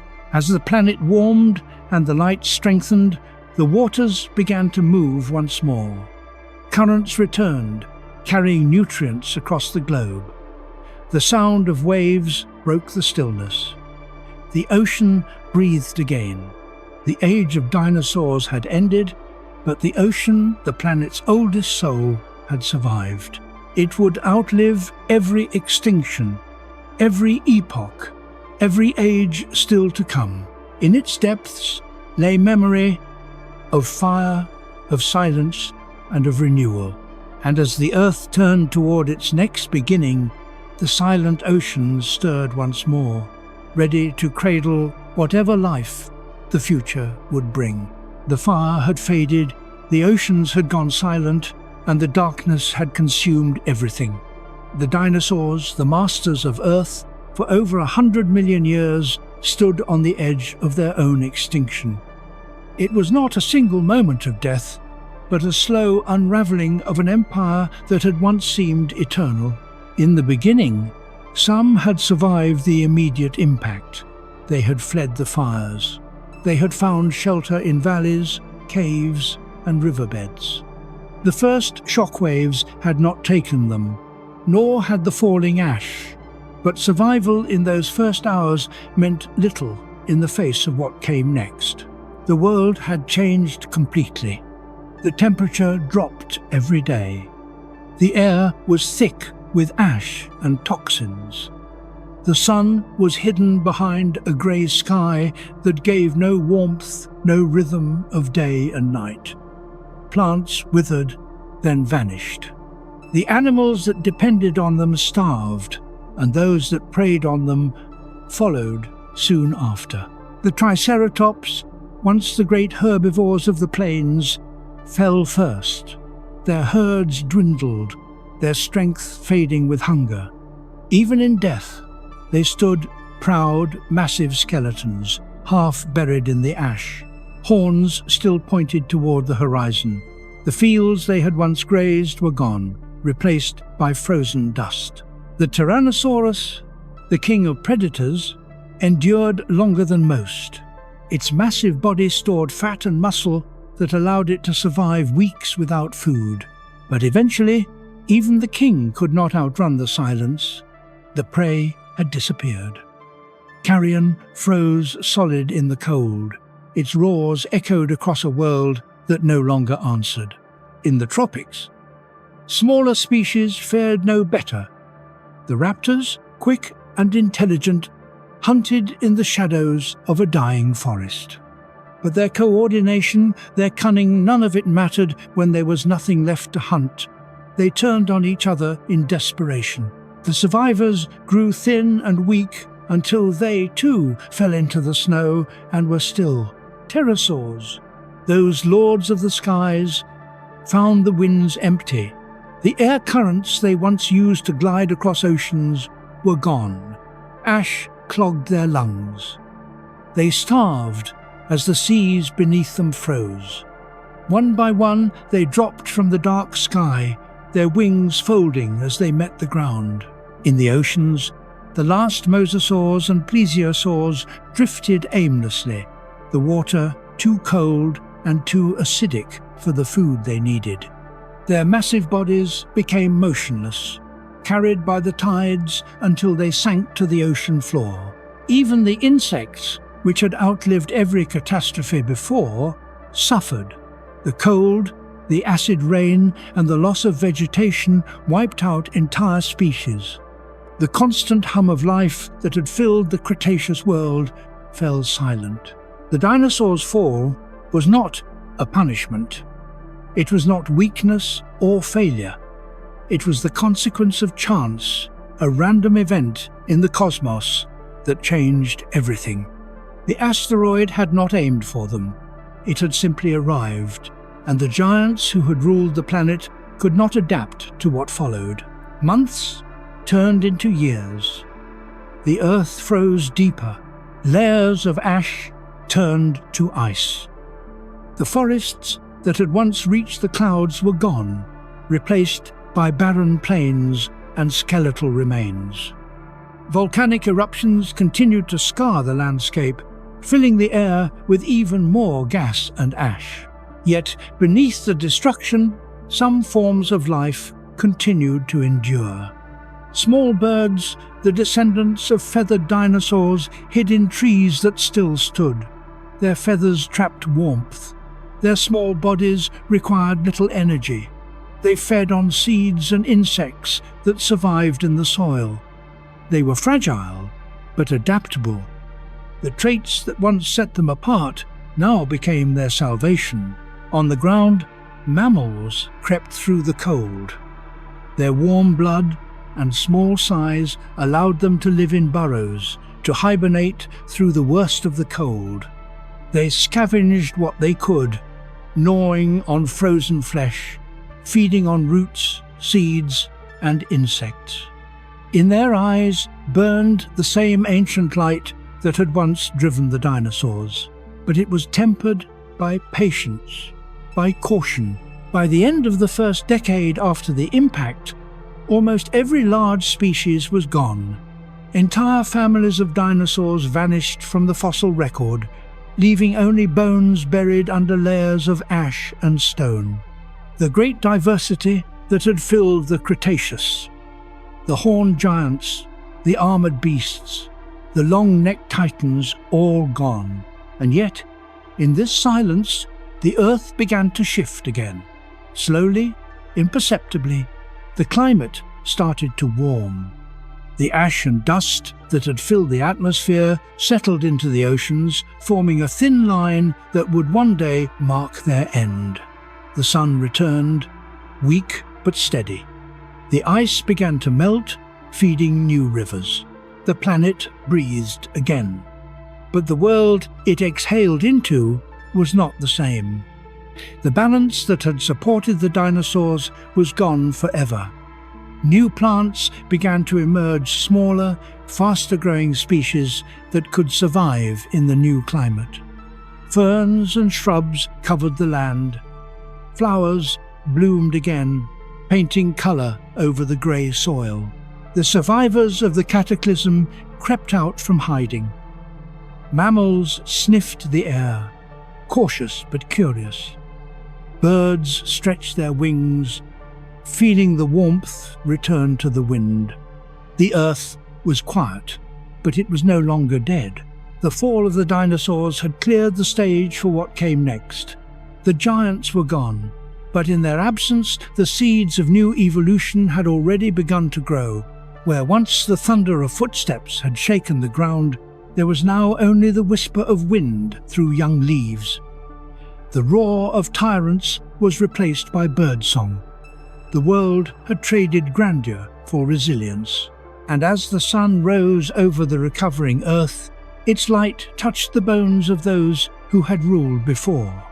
Their legacy was not in failure, but in the proof that life could reach such heights only to fall and make way for something new. The dinosaurs had fallen, but life had not. The world moved forward, as it always had, and from the ashes of the giants, a new chapter of Earth's story began to write itself in silence. The world had gone quiet, but life had not ended. Beneath the frozen soil, under layers of ash and stone, the survivors waited. The age of giants was over, yet their fall had opened space for something new, small, hidden, and tenacious. These were not the rulers of the world, but its caretakers. Creatures that had lived in the background for millions of years now carried the last spark of existence through a planet shrouded in cold. The forests were gone, the plains were barren, and the skies were empty. The sun was weak, the air thin and bitter. But in the dark, warmth still lingered in burrows, in caves, in the faint heat that rose from the earth's core. It was here, in the shadows, that life made its stand. The mammals were the first to endure. They were small, no larger than a rat, covered in fur that trapped precious warmth. They moved cautiously through the ashes, their noses twitching, their hearts beating fast. While the dinosaurs had ruled the open world, these creatures had lived below it, burrowing, hiding, listening. Now, that instinct was their salvation. They scavenged whatever they could find, seeds buried before the firestorm, insects that had survived in the soil, the remains of those who had perished. They ate anything, adapted to everything. Each heartbeat, each breath, was an act of defiance against extinction. Their young were born deep underground, in tunnels insulated from the cold. Mothers curled around them, their bodies sharing warmth that the sun could no longer provide. In the silence of the buried world, the future whispered softly. Above them, the land lay in ruin. Mountains of ash stretched to the horizon. Rivers ran thick with mud. The once great forests were only shadows of trunks and branches. Every step sent up a cloud of dust. The wind carried the faint smell of sulfur and decay. Birds, small feathered survivors of the dinosaur lineage, fluttered between the dead trees. They were few, but they endured. Their feathers kept them warm, their hollow bones made them light, and their ability to fly let them find food over vast distances. Some pecked at seeds hidden beneath the ash. Others fed on insects that had crawled back to the surface. In the oceans, life hid in the depths, far below the frozen surface, where sunlight had never reached. Hydrothermal vents still glowed faintly. Bacteria and strange worm-like creatures thrived there, feeding on minerals and heat.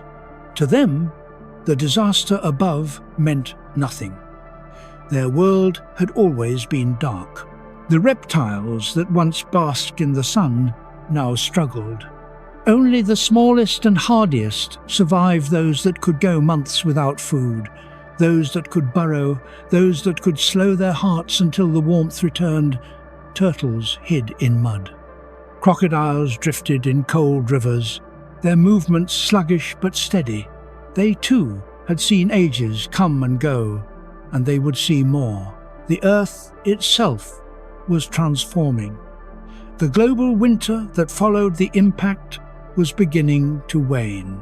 Ash slowly settled into the seas, clearing the sky. Sunlight, weak and thin, filtered through for the first time in years. With light came change. The first green returned.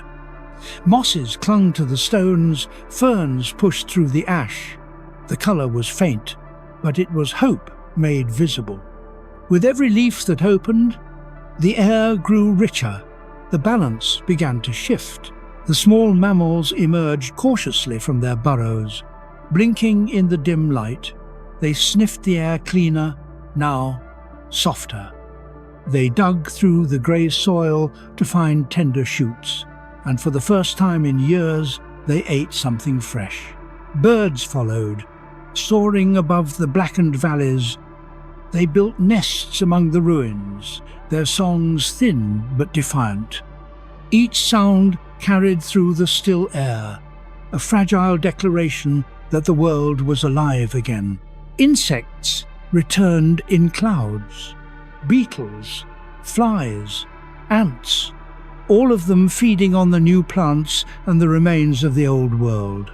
They pollinated the ferns and flowers that had survived, rebuilding the foundation of life's web. Over generations, the survivors adapted. The mammals grew smarter, their senses sharper, their curiosity stronger. They explored further, testing the edges of this recovering world. The birds diversified, their wings and songs changing with each new environment they found. Time passed, measured not in years but in patience. What had been a planet of giants became a planet of small miracles. Deep in the soil, fungi decomposed the dead, recycling their nutrients into the new earth. Every fallen dinosaur, every burned forest became the foundation for new growth. The ashes of the past were not waste, they were the soil of the future. And though the planet was quieter now, there was beauty in that silence. Life did not return with thunder or roar, but with breath and movement, small hearts beating beneath the earth, wings cutting softly through the cold air, roots spreading unseen through the ground. The age of survival in the shadows was not an age of power, but of endurance. It was here, in the forgotten corners of a broken planet, that evolution began its slow, deliberate work again. Each survivor carried within it the memory of the catastrophe and the strength to adapt to whatever came next. The giants were gone, but their legacy lived on in these survivors, in every feather, every heartbeat, every spark of persistence that refused to die. Life had hidden from extinction, and in the quiet, it had learned something new, that resilience was stronger than dominance, and that even in shadow, there was light. The planet was ready to begin again. The fires were gone. The skies, once filled with ash and flame, had begun to thin. Yet the world still lay in the grip of darkness. The sunlight that filtered through the lingering haze was faint, colourless, and cold. What had begun as a single day of destruction had stretched into years of shadow, a long night that tested every living thing left upon the earth. The planet was quiet, colder than it had been in tens of millions of years. Glaciers began to creep down from the poles. The oceans chilled, their surfaces crusted with ice.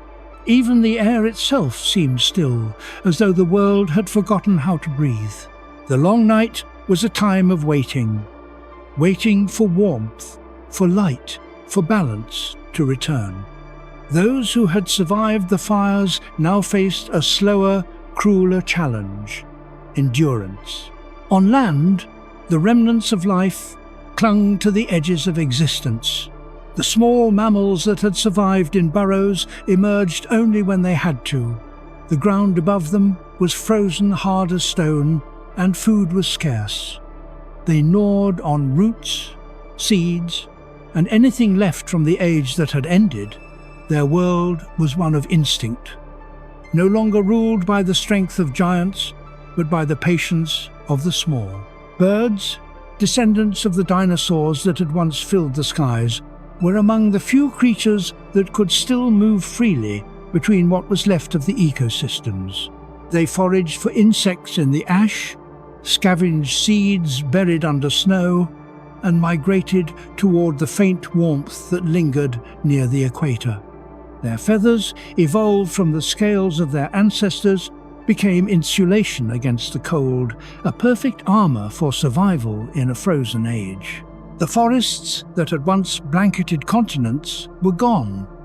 Only the stumps of ancient trees remained, blackened and brittle. Yet even here, life refused to surrender.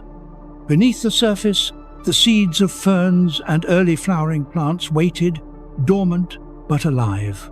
When the first rays of true sunlight finally broke through the haze, they would sprout again, fragile green against the endless grey. In the oceans, survival was even harder. The surface layers, once rich with life, were empty now. Plankton had nearly vanished, taking the food chains of the sea with them. The great predators were gone, their bones scattered across the sea floor, but deep in the blackness, near volcanic vents that still hissed heat from the planet's core, life went on. Bacteria fed on the minerals rising from the earth. Small, eyeless creatures hunted among the rocks. Down there, where light had never mattered, the extinction above barely touched them. The long night stretched on for years. The days were dim, the nights absolute. Frost coated the ground even at the equator. Mountains gleamed with ice, their peaks shining faintly under the pale Sunday. The air was dry, stripped of moisture. Storms of dust swept across the continents, burying everything under fine, grey powder. For the creatures that remained, adaptation became the only path forward. Mammals began to change. Their fur thickened, their metabolisms quickened to generate more heat. They became nocturnal, moving quietly in the dark, conserving energy. They gave birth to fewer young, but cared for them longer, a strategy that favored intelligence and learning over sheer numbers. Time moved slowly in this endless twilight. Generations rose and fell without ever seeing the sky as blue.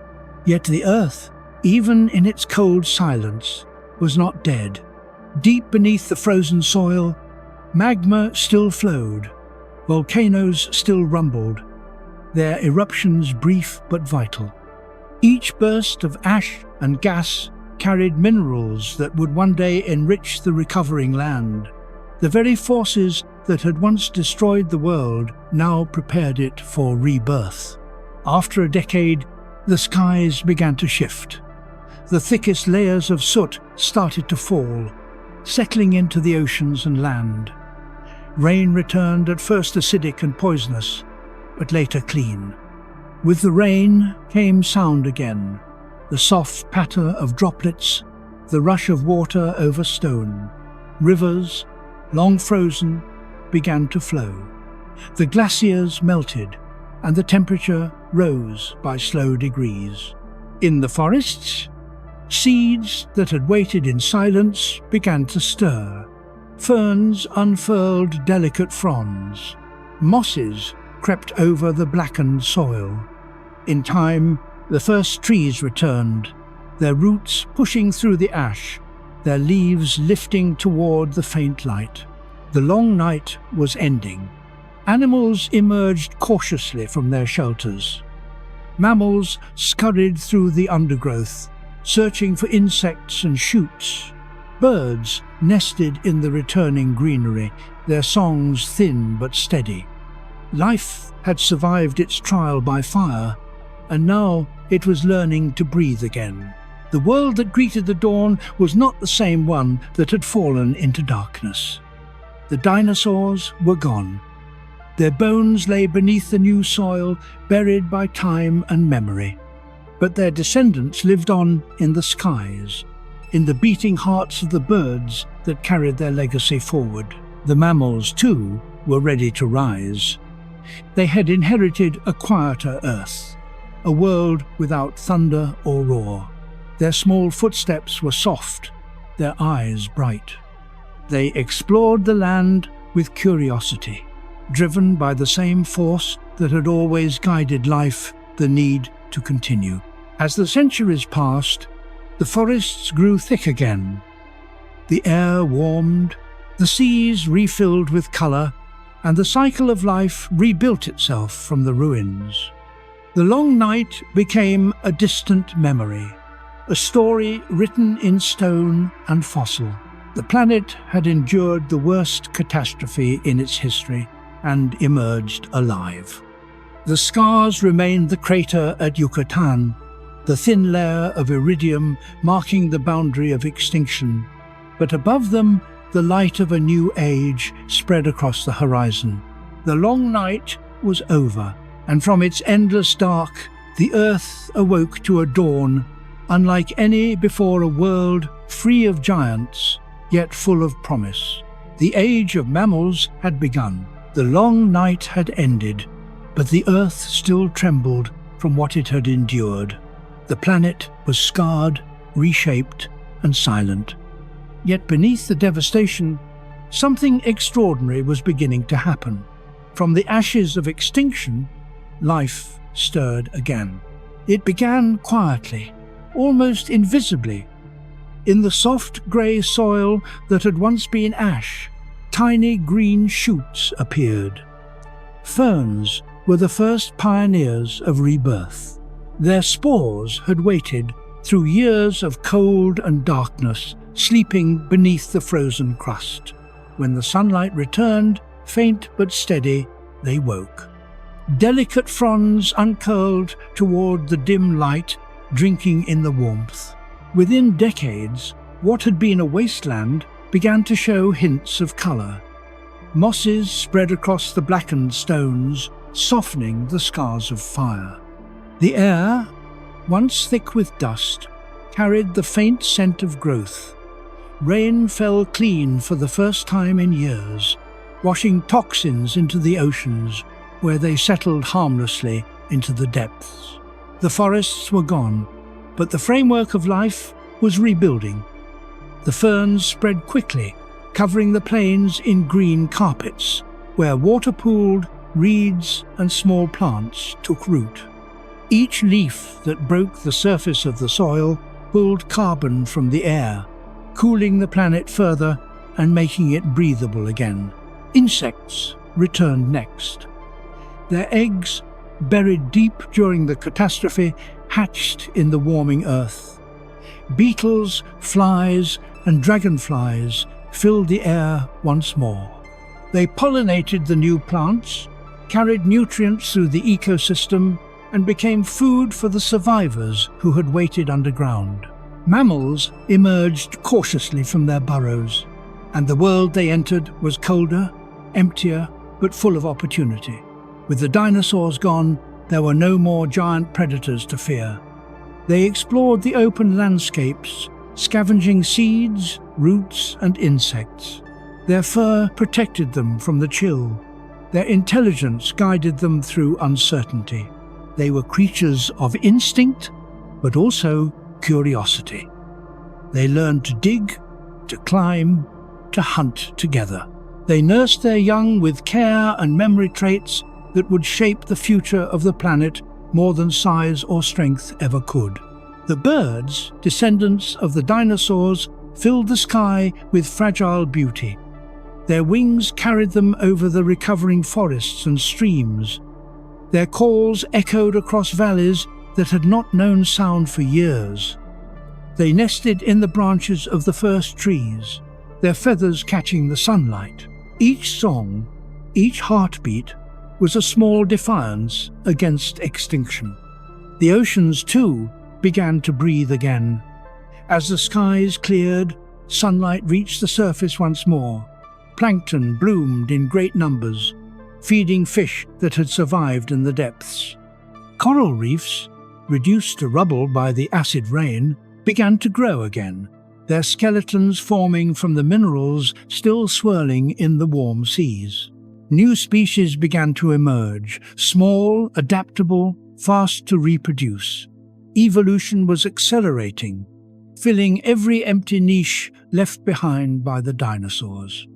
Creatures that could survive in extreme conditions thrived from this chaos. New orders of life would rise. The climate warmed. Glaciers retreated. Forests returned. The cycle of carbon, broken by the cataclysm, came back into balance. Rain nourished the ground, and rivers carved new paths through the soft, fertile soil. After years of silence, the planet was alive again. It was not the same life that had ruled before. There were no giants, no roars that shook the earth, no wings that spanned the horizon. This was a quieter age, ruled by survivors, creatures that had endured the unimaginable and adapted to what came after. In a clearing surrounded by ferns, a small mammal stood on its hind legs. It sniffed the air, twitching its nose, sensing something different, the scent of growth, of renewal. Above, the sky was blue again, for the first time in decades. From these small moments came the beginning of a new age. The forests grew denser. Flowers appeared, painting the land with color that had not existed before. Bees and butterflies evolved alongside them, creating the first true ecosystems of the Cenozoic. The Earth, reborn from destruction, became more vibrant than it had ever been. Life had changed its strategy. Where once evolution favored power and size, it now rewarded adaptability and intelligence. Those that could think, those that could learn, those that could endure the unpredictable, they would inherit the planet. Mammals spread across the continents, carried by curiosity and survival. They filled the roles left empty by the dinosaurs, hunters, grazers, climbers, swimmers. Each generation was stronger, faster, and more complex. And though the world had been nearly destroyed, it was not a lesser version of itself. It was new. In the fossil record, the line between the last dinosaurs and the first mammals is marked by a thin band of ash and iridium, a moment of death that gave birth to everything that followed. The first signs of recovery were not the end of tragedy, but the beginning of resilience. Life had proven that no force, no darkness, no cosmic fire could end it completely. The earth turned once more beneath a warming Sunday, and in the quiet of a new dawn, the seeds of the future of forests, birds, whales, and eventually humankind began to grow. The age of giants was gone. The great thunder of dinosaurs had faded into the soil, their bones scattered beneath layers of ash and time. Yet, from that silence came the faint stirrings of something new, something smaller, softer, but infinitely more adaptable. The world no longer belonged to the colossal, but to the clever. Mammals, once mere shadows in the age of reptiles, began to emerge from their hiding places. They had survived the inferno, the freezing darkness, and the poisoned rains not by strength, but by stealth. While the dinosaurs had ruled the open plains and the skies, mammals had learned to live beneath the surface, in the forgotten places of the earth. Their time had come. They were small, cautious creatures. At first, no larger than rats or rabbits, but within them lay the seeds of the future. Fur covered their bodies, insulating them from the lingering cold. Sharp senses guided them through the quiet forests that were now returning to life. Their eyes were large and alert, adapted to the dim light that still filtered through the haze. These survivors were omnivores, feeding on anything the planet offered. Seeds, roots, insects, carrion, nothing went to waste. Their diets gave them an advantage, allowing them to thrive where others could not. They moved under cover, digging, climbing, and scavenging. Each generation became more agile, more aware, more intelligent. The new world they inherited was unrecognizable. The Cretaceous forests of towering ferns and cycads had been replaced by young, fast-growing plants. Flowers spread quickly, attracting insects that had survived the extinction. This new partnership between blooming plants and pollinators reshaped the planet. With abundant vegetation came opportunity. Mammals adapted rapidly. Some remained small and nocturnal, while others ventured out during the day to feed on the new plants and seeds. Those that could climb began to inhabit the trees, finding safety and food above the ground. Others stayed close to rivers and lakes, learning to swim, to hunt fish, to use water as refuge. Evolution worked faster now, driven by a world of open niches. With the great reptiles gone, every ecosystem was empty, waiting to be claimed. In the forests, in the grasslands, in the seas, mammals expanded into every space. And they were not alone.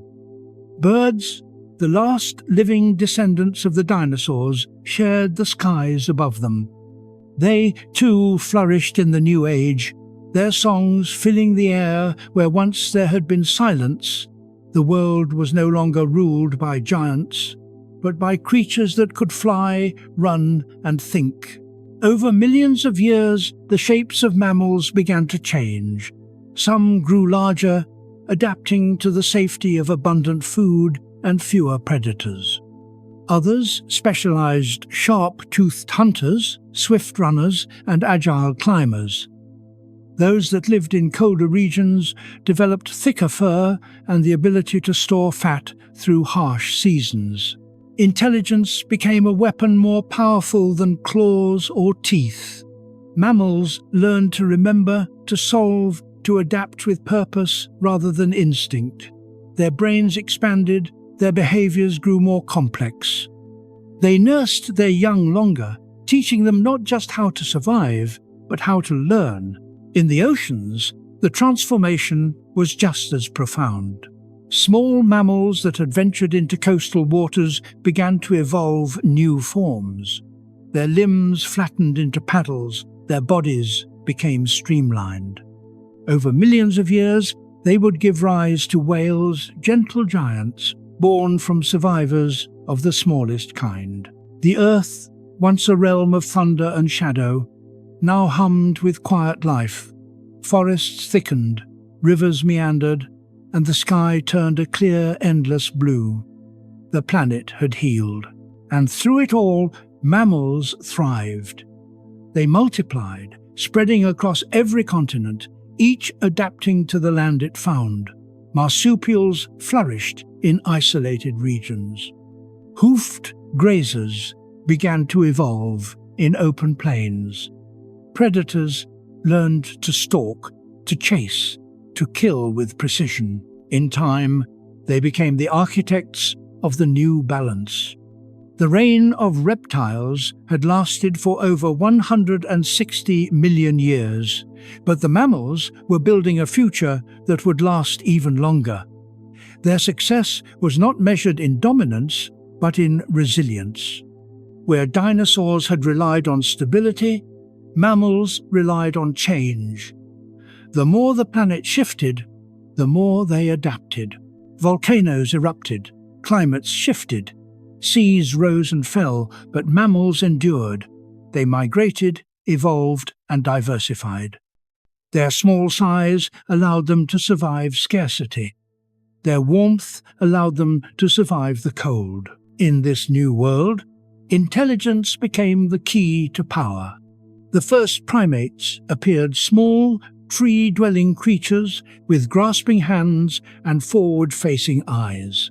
They leapt through the branches, agile and aware, their vision tuned to color and depth. They were curious, social, and quick to learn, and in them, the spark of future consciousness began to flicker. The world no longer roared, it whispered, but within that whisper lay infinite potential. The extinction that had nearly ended life had, instead, set it free.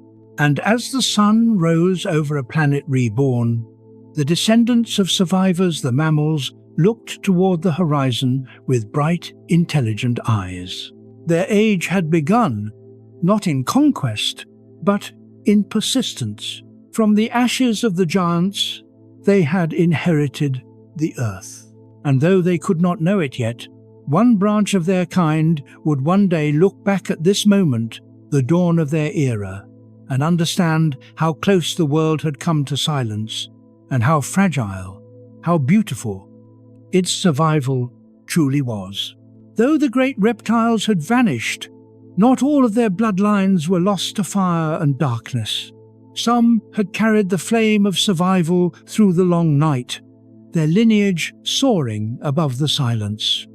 They were small, light, and adaptable, the heirs of an ancient dynasty that had once ruled the skies. They were the birds, the last living dinosaurs. They had come from the theropods, the same fierce family that had produced Tyrannosaurus and Velociraptor. But long before the asteroid's fall, some of these creatures had evolved feathers first for warmth, then for display, and finally for flight. When the end came, that single advantage became their salvation. As the fires consumed the forests and the cold descended upon the planet, most of their kind perished. The great pterosaurs, masters of the air for millions of years, were gone. The skies that had once been filled with leathery wings were now empty. But among the smaller, feathered dinosaurs, a few endured. They hid in the shadows, nesting in sheltered cliffs or deep in tree hollows. They fed on seeds that had survived beneath the ash, on insects that crept through the wreckage, and on whatever scraps the dying world still offered. These early birds were not strong. Their bones were fragile, their bodies light, but they could do what no other creature could. They could move freely across the barren world. While others were trapped by distance and scarcity, they could travel far to find food, warmth, and safety. In the dim light that followed the long winter, they took to the air again, their wings, feathered and strong, cut through the cold wind. Each flight was a triumph, each song a declaration that life still endured. From these few survivors came an explosion of evolution. As the planet healed, as forests grew and insects returned, the birds diversified with astonishing speed. Some grew larger, filling the niches left behind by their fallen ancestors. Others stayed small and nimble, darting through the foliage in search of fruit and nectar. The first songbirds appeared, their voices echoing across the recovering forests. Their songs were more than calls, they were proof that beauty had survived the apocalypse. The earth, once silent and scorched, now vibrated with life again. Everywhere, birds adapted. In the highlands, they evolved stronger lungs to breathe the thin air. In the deserts, they learned to conserve water. Near rivers, they hunted fish with precision. On the open plains, they took to long glides, their wings designed for endurance. Their diversity became one of nature's greatest successes. Where once only a few species of flying reptiles had ruled the skies, now thousands of bird species began to fill them. Each one was a new expression of what survival could mean. In their bones lay the memory of their ancestors, hollow but strong, built for both flight and resilience. Their feathers carried the same pigments that had once colored the scales of the dinosaurs. Their talons, their beaks, their instincts, all remnants of a deeper, older world.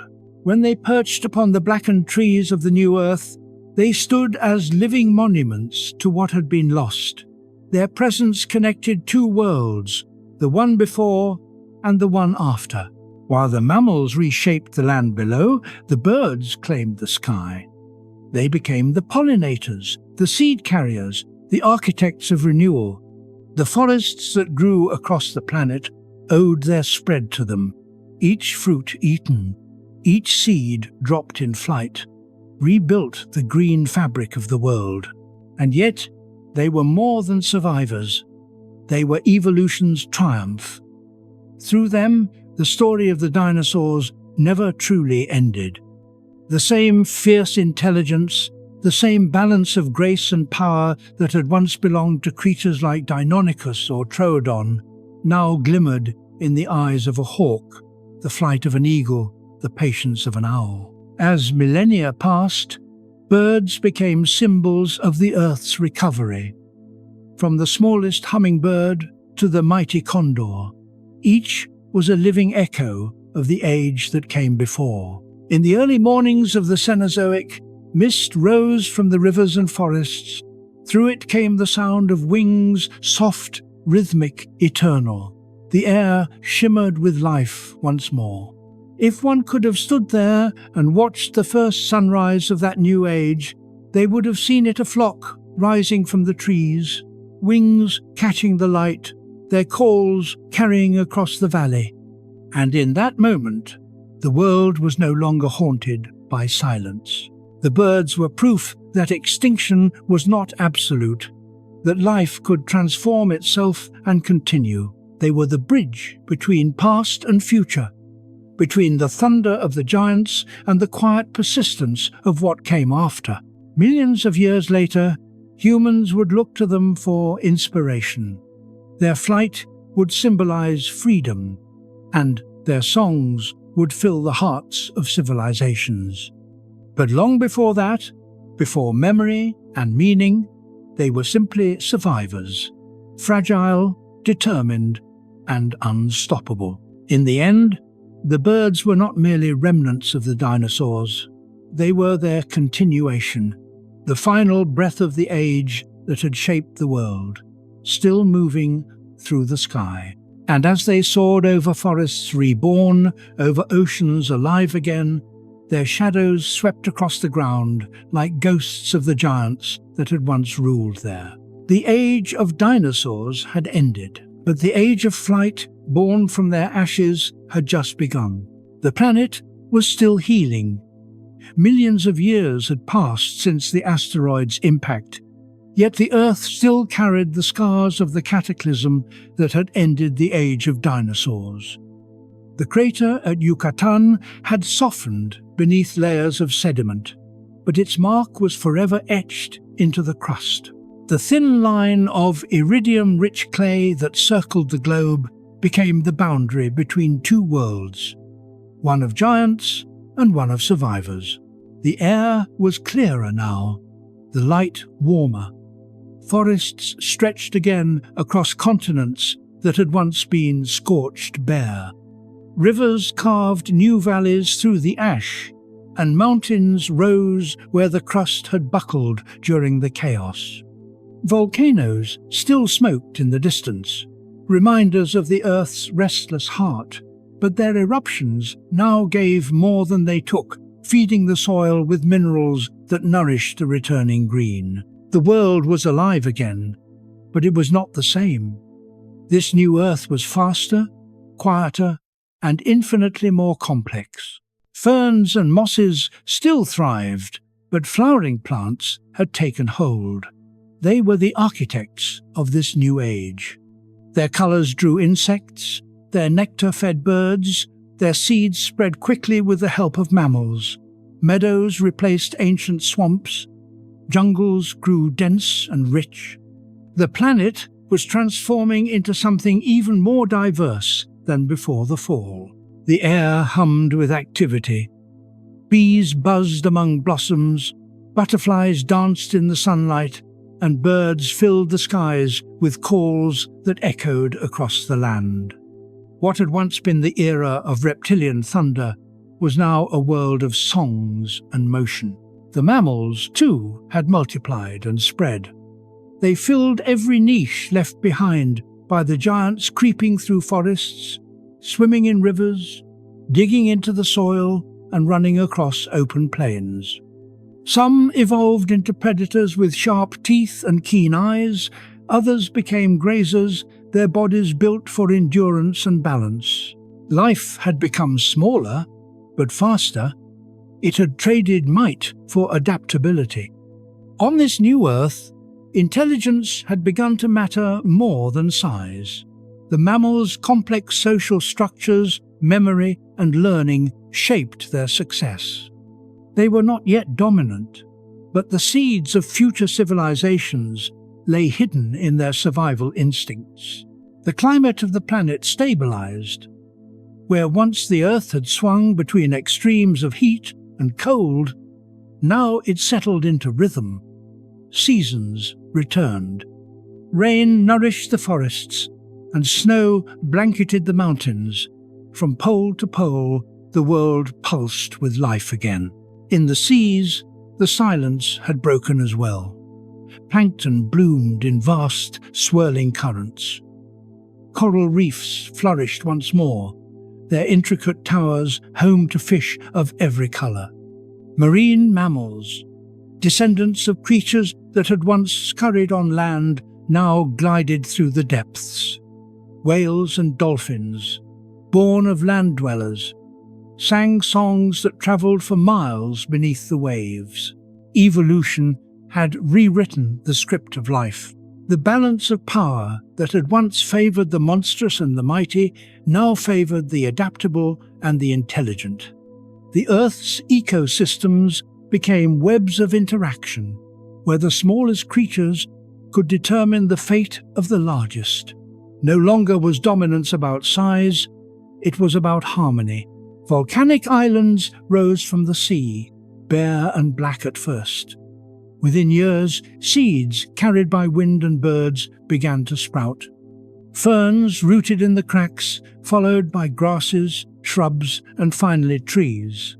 Lizards basked on warm stones, insects crawled through the moss. The cycle of colonization and renewal repeated endlessly. The Earth had become a planet of pioneers. The old continents shifted slowly toward their modern positions. Oceans widened, currents changed, climates evolved. Africa drifted north, pushing up mountain ranges. Antarctica moved toward the pole, growing colder and beginning to freeze. These slow movements would one day shape ice ages and deserts, jungles and savannas. And still, life adapted. The descendants of the dinosaurs' birds continued to diversify. Eagles hunted with precision, their wings slicing through the air. Herons waded in rivers, patient and deliberate. Tiny songbirds filled the forests with melody. Their presence was a reminder that extinction was never absolute. Life could fall, and yet still rise again in new forms. The mammals followed their own evolutionary paths. Hoofed animals evolved to graze across the open plains. Primates appeared in tropical forests, climbing trees with dexterous hands and bright eyes. The first large predators, ancestors of lions, wolves, and bears, roamed the wilds. The blueprint of the future was being drawn, line by line, in the slow rhythm of adaptation. From the ashes of destruction, the planet had created something extraordinary. The biosphere of the new Earth was richer, more interconnected, more dynamic than ever before. And while this recovery unfolded over millions of years, it was only the beginning. The Earth had endured 5 mass extinctions before, and it would endure more. But each time, the aftermath brought renewal, each disaster became a rebirth. From the death of one age came the dawn of another. The crater that once marked the end of the dinosaurs became a symbol of that eternal cycle. Forests grew around it. Rivers filled it. Life covered its wound until it blended with the rest of the planet's surface. Yet beneath it, buried deep in stone, lay the memory of fire and impact, a reminder of how fragile existence could be. As the sun set over this new Earth, the skies were filled with wings, the forests with sound, and the oceans with movement. The world had changed forever, but it was alive, more alive than it had ever been. And as the planet turned once again in its quiet orbit, bathed in the soft glow of a forgiving sun, life began to dream once more of growth, of survival, and of what might one day walk, swim, or fly across its surface. The new Earth had risen from the ashes of the old, and with it, the story of life began anew. Millions of years later, long after the fires had cooled and the forests had reclaimed the Earth, the story of that single day, the day the dinosaurs fell, remained written in stone. Buried beneath mountains, oceans, and time itself, the planet had preserved the memory of its greatest catastrophe with the precision of a historian. It began as a mystery. When humans first uncovered the fossils of the giants, the bones of creatures unlike anything alive, they marveled at their scale. They saw the size of their teeth, the reach of their claws, and wondered what could have destroyed such rulers of the earth. For centuries, no one could explain how they had disappeared so suddenly, leaving behind only bones and silence. But the answer had always been waiting, hidden in the rock. Around the world, geologists began to notice something strange. Between the layers of ancient sediment, where the fossils of the dinosaurs ended and those of the mammals began, there was a thin band of clay. It stretched across every continent, identical in thickness and color, a narrow line separating two very different worlds. This boundary marked the end of the Cretaceous and the beginning of the Paleogene, and within it lay clues that told the story of the apocalypse. Scientists examined the clay and found something astonishing. It contained extraordinarily high levels of iridium, a rare element on Earth, but common in asteroids and meteorites. The discovery, made by Luis and Walter Alvarez in 1980, changed everything. It was the fingerprint of a cosmic impact, preserved for 66 million years. Beneath the microscopes, the evidence multiplied. The layer also held tiny glass spherules, droplets of molten rock that had cooled as they rained through the atmosphere after the impact. There were grains of shocked quartz crystals whose structures had been deformed by immense pressure, the kind only an asteroid impact or nuclear explosion could create. Each fragment told a piece of the story. And then, buried deep beneath the jungles of the Yucatan Peninsula, scientists found the final proof: a massive crater, over 180 kilometers wide, hidden under the surface. The Chicxulub crater. It was the scar left by the very rock that had ended the age of dinosaurs. Seismic studies mapped its shape, a vast bowl surrounded by rings of shattered crust. The measurements matched perfectly with what the iridium layer and the fossil record had suggested. The impact's size, energy, and date aligned exactly with the extinction event. The mystery was no longer legend, it was fact. The geological record revealed not just the event, but its sequence. The impact vaporized rock and seawater, sending debris into space. Some of it fell back as molten rain, igniting wildfires across the planet. The rest remained suspended in the atmosphere, blocking sunlight and freezing the world. In that thin layer of clay lay the story of destruction and survival, a moment frozen between two eras. Around the world, other signs confirmed it. In the American West, fossilized forests showed evidence of sudden burning. In Europe and Asia, marine sediments revealed the collapse of oceanic life.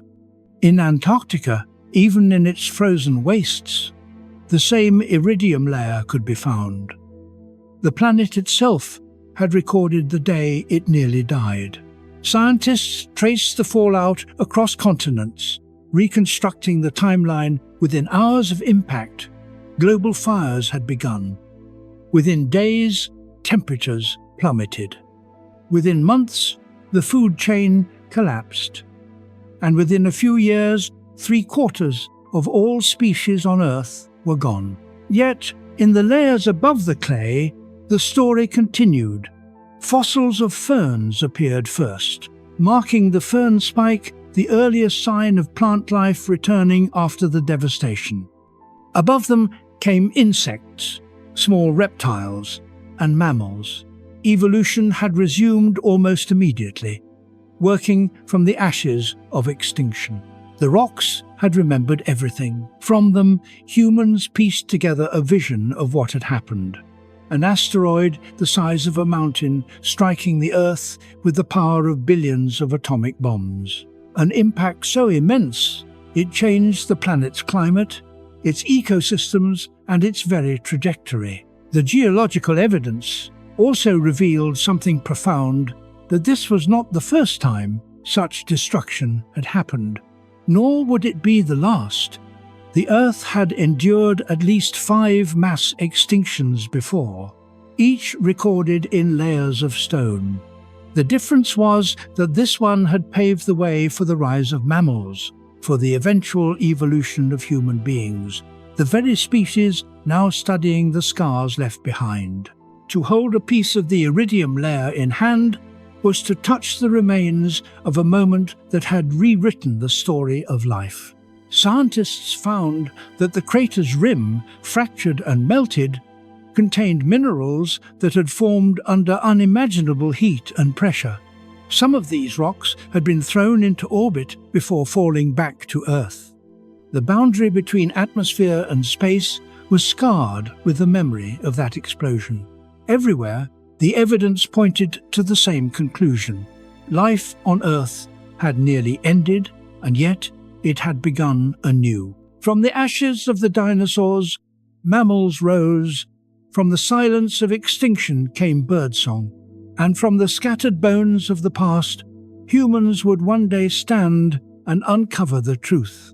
In the stones of the Yucatan, in the cliffs of Italy, in the plains of Montana, the Earth itself still whispers the same story, one of destruction and rebirth, of endings and beginnings. The geological evidence does not mourn the past. It simply remembers. Each layer of rock is a page, each fossil a word, each grain of iridium a punctuation mark in the vast, unfinished book of life. And in that book, one chapter closes the age of dinosaurs while another begins.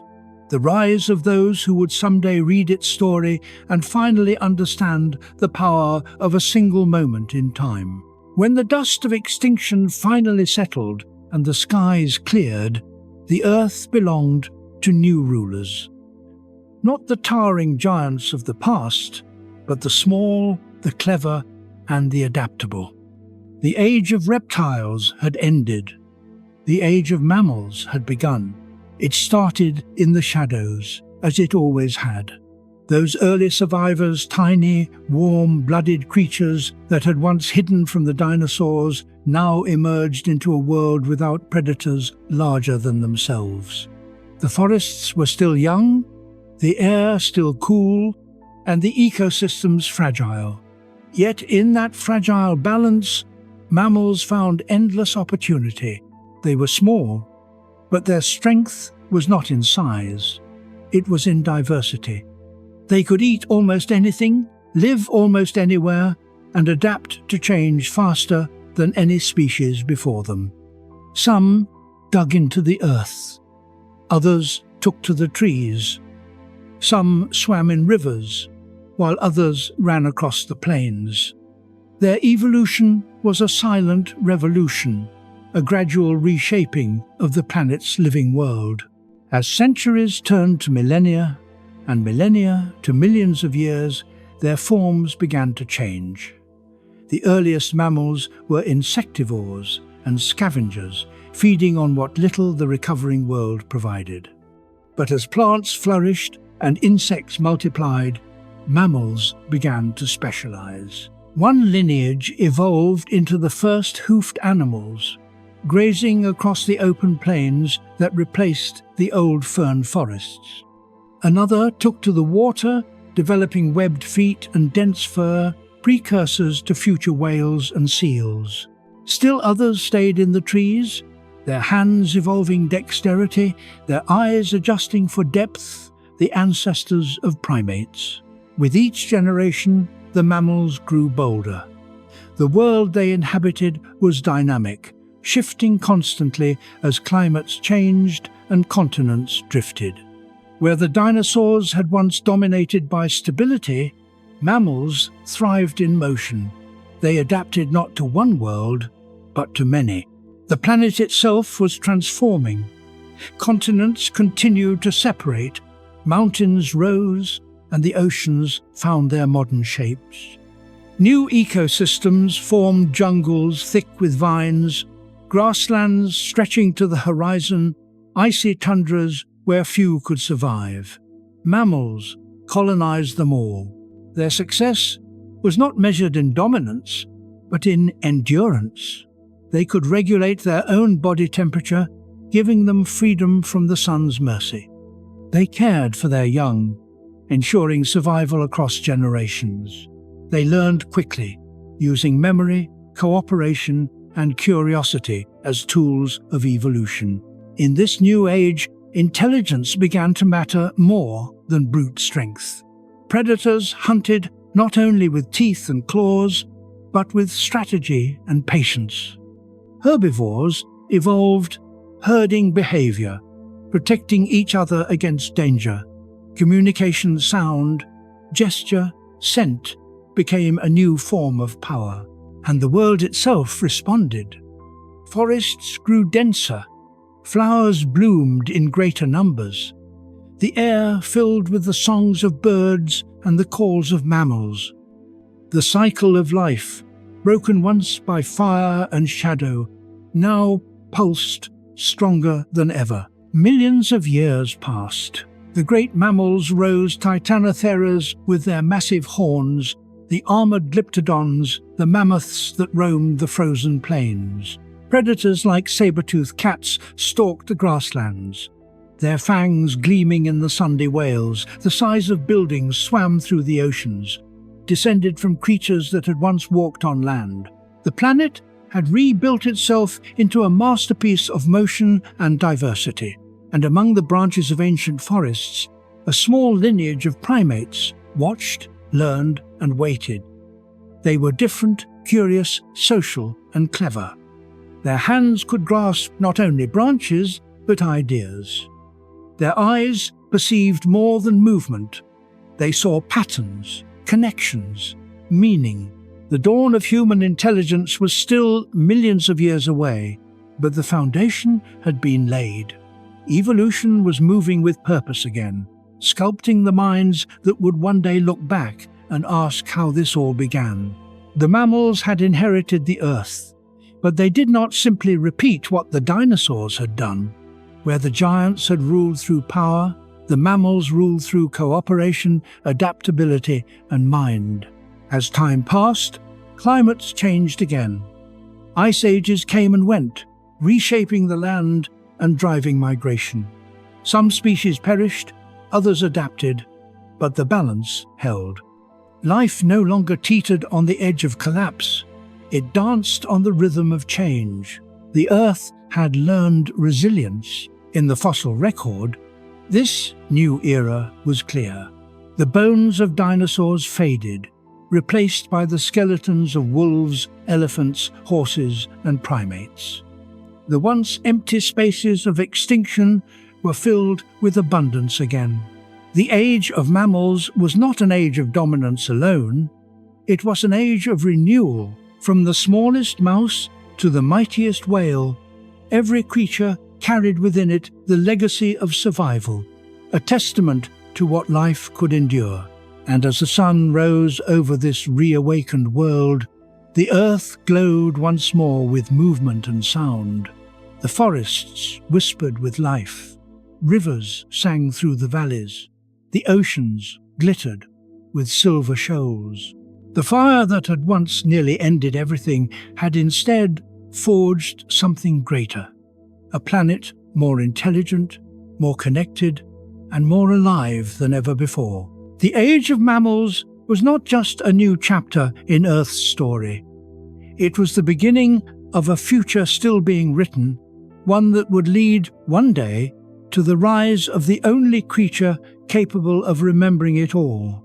Even as the new Earth thrived and the age of mammals expanded across its surface, the memory of the world that had come before never truly vanished.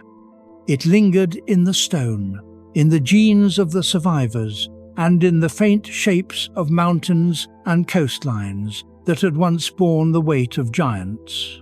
Beneath the forests and fields of the Cenozoic, the bones of dinosaurs still rested in silence. They lay entombed under layers of sediment, the last whispers of the age of giants. Time had turned them to stone, but the earth had not forgotten.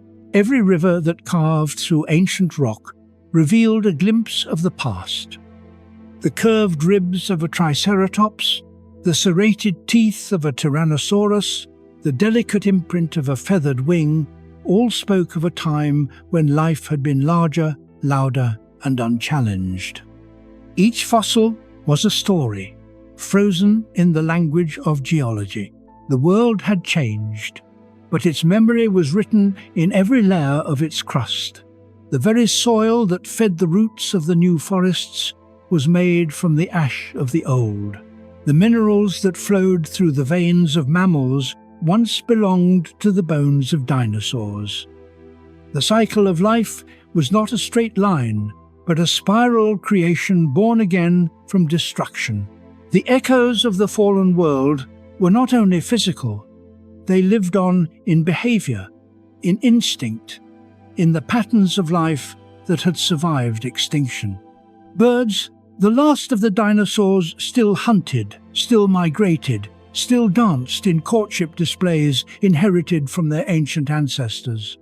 Their calls filled the morning air, echoes of voices that had once shaken the canopy of the Cretaceous forests. Even the mammals, though new to dominance, carried the legacy of the giants that came before them. Their fear of the dark, their instinct to hide from shadows, was a memory older than their kind, a memory of living beneath the reign of monsters. And in the bones of the earth, the story was still being told. Scientists, millions of years later, would uncover these buried secrets. They would dig through the ancient layers of time, brush away the dust, and piece together the fragments of that lost world. Through fossils, They would resurrect its forms, its movement, its beauty, and its violence. They would see in the rocks the same patterns the planet had always followed: birth, growth, destruction, rebirth. They would learn that extinction was not an end, but a transformation, that life always found a way to continue. The echoes of the fallen world were not silent reminders of loss, but proof of resilience. In the deep ocean trenches, microfossils of ancient plankton formed tiny spirals, their structures unchanged after millions of years. In the desert, petrified trees stood where lush forests once thrived. And in the high mountains, seashells lay embedded in stone, remnants of oceans long gone. The planet remembered everything. Wind carried dust from the old world across the new, scattering it into every corner of the globe. Every storm, every tide, every quake reshaped the memory, but never erased it. And as mammals spread across the continents, as forests thickened and climate shifted again, the echoes persisted not just in matter, but in purpose. Life seemed to know, unconsciously, what it had once survived. It grew with more urgency, reproduced with more strategy, evolved with more creativity. In this way, the extinction that had ended the dinosaurs did not simply clear the Earth for new life. It carved wisdom into the very fabric of evolution. Survival itself became more refined, more deliberate. And though millions of years would pass, those echoes would remain until one day a creature unlike any other would walk upon the Earth.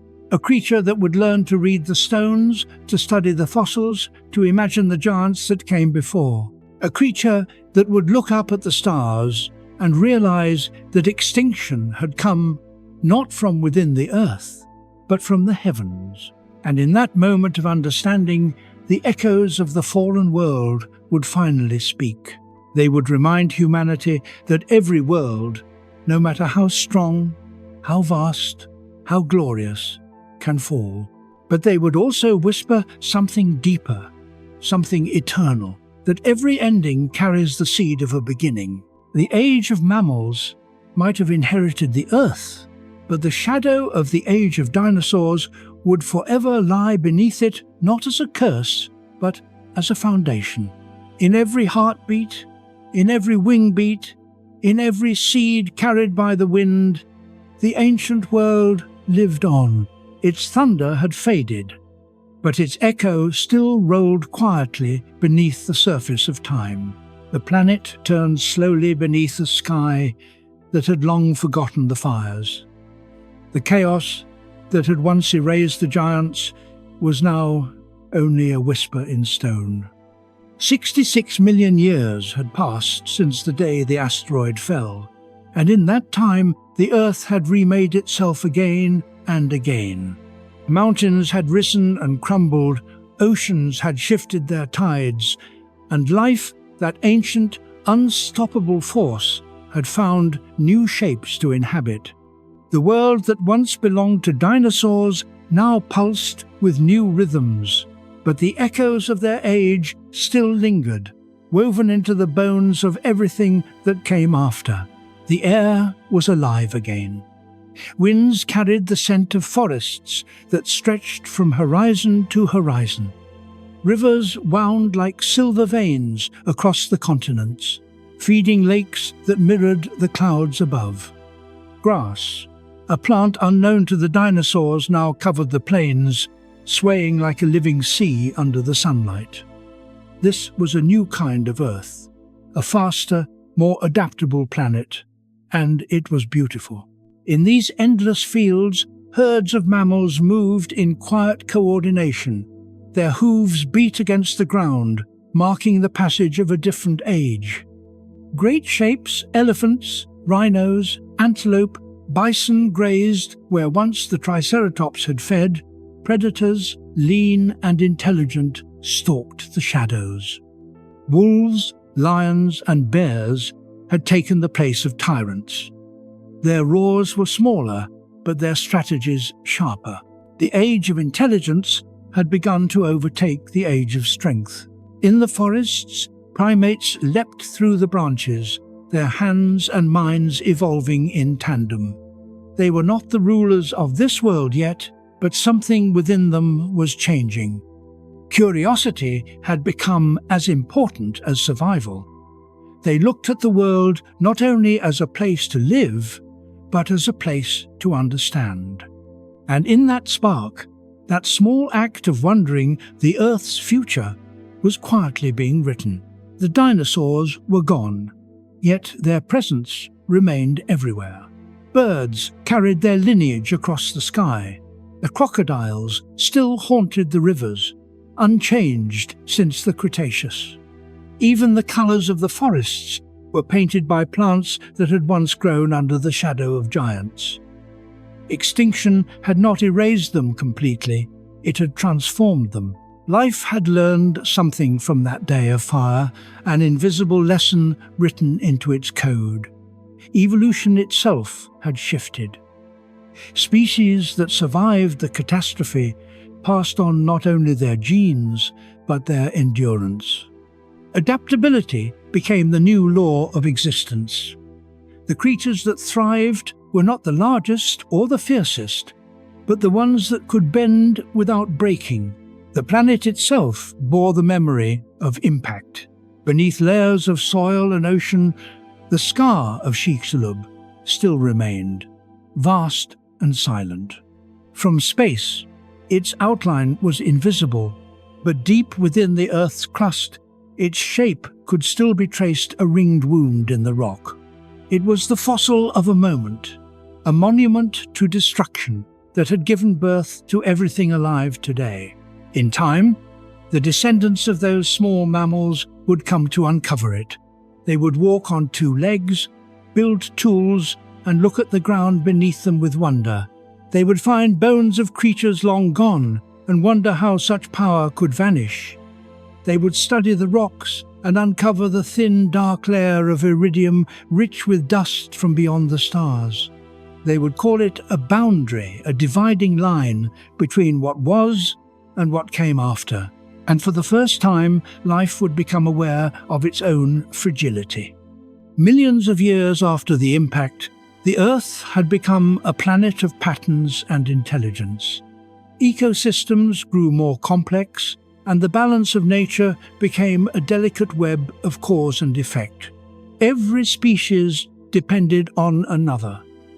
Every forest, every ocean, every breath was part of a chain that had begun before memory. And yet, the forces that shaped that first extinction still lingered hidden in the heart of the universe. The same cosmic debris that had ended the dinosaurs still drifted in the void, silent and waiting. The planets continued their slow dance, their orbits intersecting with invisible paths of potential destruction. The Earth was safe, but never immune. The mammals, now dominant, evolved into forms that seemed limitless. In the depths of time, their shapes became more familiar. Some walked upright, some built tools from stone. Fire returned to the Earth, no longer falling from the heavens, but born in the hands of living beings. With that fire came understanding. The creatures who called themselves human learned to read the language of the rocks. They uncovered fossils, tracing the spiral of evolution backward. They pieced together the story of the giants, learning of the asteroid, the fire, the long night, and the slow rebirth that followed. And for the first time in 4 billion years, the planet looked upon itself with awareness. The humans came to realize that they, too, were the children of catastrophe. Everything that existed, the trees, the birds, the whales, and themselves, owed its life to that moment of cosmic violence. The asteroid that destroyed had also created. It had cleared the path for intelligence to evolve, for thought to emerge, for consciousness to awaken. And so the legacy of extinction became not one of loss, but of transformation. The fossils of the dinosaurs became relics of wonder. Their skeletons, once buried beneath the weight of epochs, were raised into the light again. Children stared at them in awe, their minds reaching across time. Paleontologists studied their bones and found patterns of behavior, of growth, of evolution. Every fossil was not a symbol of death, but a record of life's persistence. The humans built museums to house these echoes of the past. They created stories, paintings, and films to imagine what the lost world had been like. Through art and science, they gave voice again to the creatures that had ruled the earth. The dinosaurs lived on, not in flesh, but in memory. But the more humans learned about extinction, the more they understood how fragile life truly was. They saw the same patterns repeating in their own time: climates shifting, species disappearing, oceans warming. They realized that mass extinctions were not only ancient history, they were cycles that could begin again. And so the story of the asteroid became a warning. The legacy of extinction was not meant to be forgotten, but remembered not as fear, but as wisdom. It showed that life could recover, but also that recovery always came with cost. Humans had the power to change their planet faster than any asteroid. They cut forests, burned fuels, and filled the atmosphere with gases that echoed the ancient heat of the Deccan traps. The same forces that had once wiped out the dinosaurs' fire, climate, imbalance, now stirred again, this time born from the hands of their descendants. Yet within that danger lay the same spark of potential that had guided life since the beginning: the will to adapt. The universe does not favor destruction or creation. It balances both. The impact that ended one world had built the foundation for another.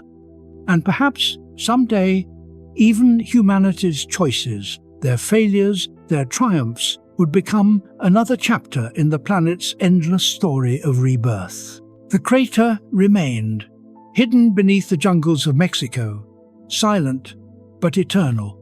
It was the tomb of an age, yet also the cradle of another. If one could stand there and listen closely, beneath the hum of the modern world, they might hear it still, the faint whisper of the shockwave that changed everything. That sound, though long gone, echoed in the rhythm of the earth itself. In every storm that swept across the oceans, in every volcano that rumbled deep underground, in every heartbeat of every living creature, the planet remembered. For extinction is not a single event, it is a transformation written into the very code of life. What dies gives way to what survives. What survives learns to endure. And through endurance, life becomes something greater. Across the eons, the cycle has repeated 5 times, perhaps more. Each time the world ended, and each time it began again. Each extinction was both destruction and renewal, both tragedy and evolution. And from each one, life emerged stronger, more adaptable, more aware of its place in the universe. The legacy of the dinosaurs, then, was not just in the bones left behind, but in the resilience that still defines every living thing. The mammals that replaced them, the birds that descended from them, the humans who studied them all, were proof that life never truly ends. It changes, it reshapes, it finds new paths to survive. And in that truth lies the beauty of existence. The same asteroid that had blotted out the sun also lit the spark that would one day lead to thought, memory, and reflection.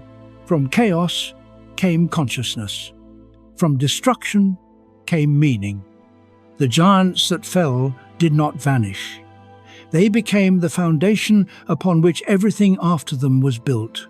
And as the sun rose over the modern world, over cities and oceans, mountains and deserts, its light touched the same earth that had once been cloaked in fire. The same ground that had held the bones of tyrants now held the footprints of their distant heirs. Humans stood where the dinosaurs had once walked, looking up at the same stars from which the asteroid had come. They now understood what the giants never could, that life is fleeting, that existence is precious, and that the universe is both a destroyer and a creator. The Earth still turns, as it always has, in quiet defiance of the void. And the memory of that ancient impact, that moment when everything changed, still pulses through its heart, a rhythm as old as time itself.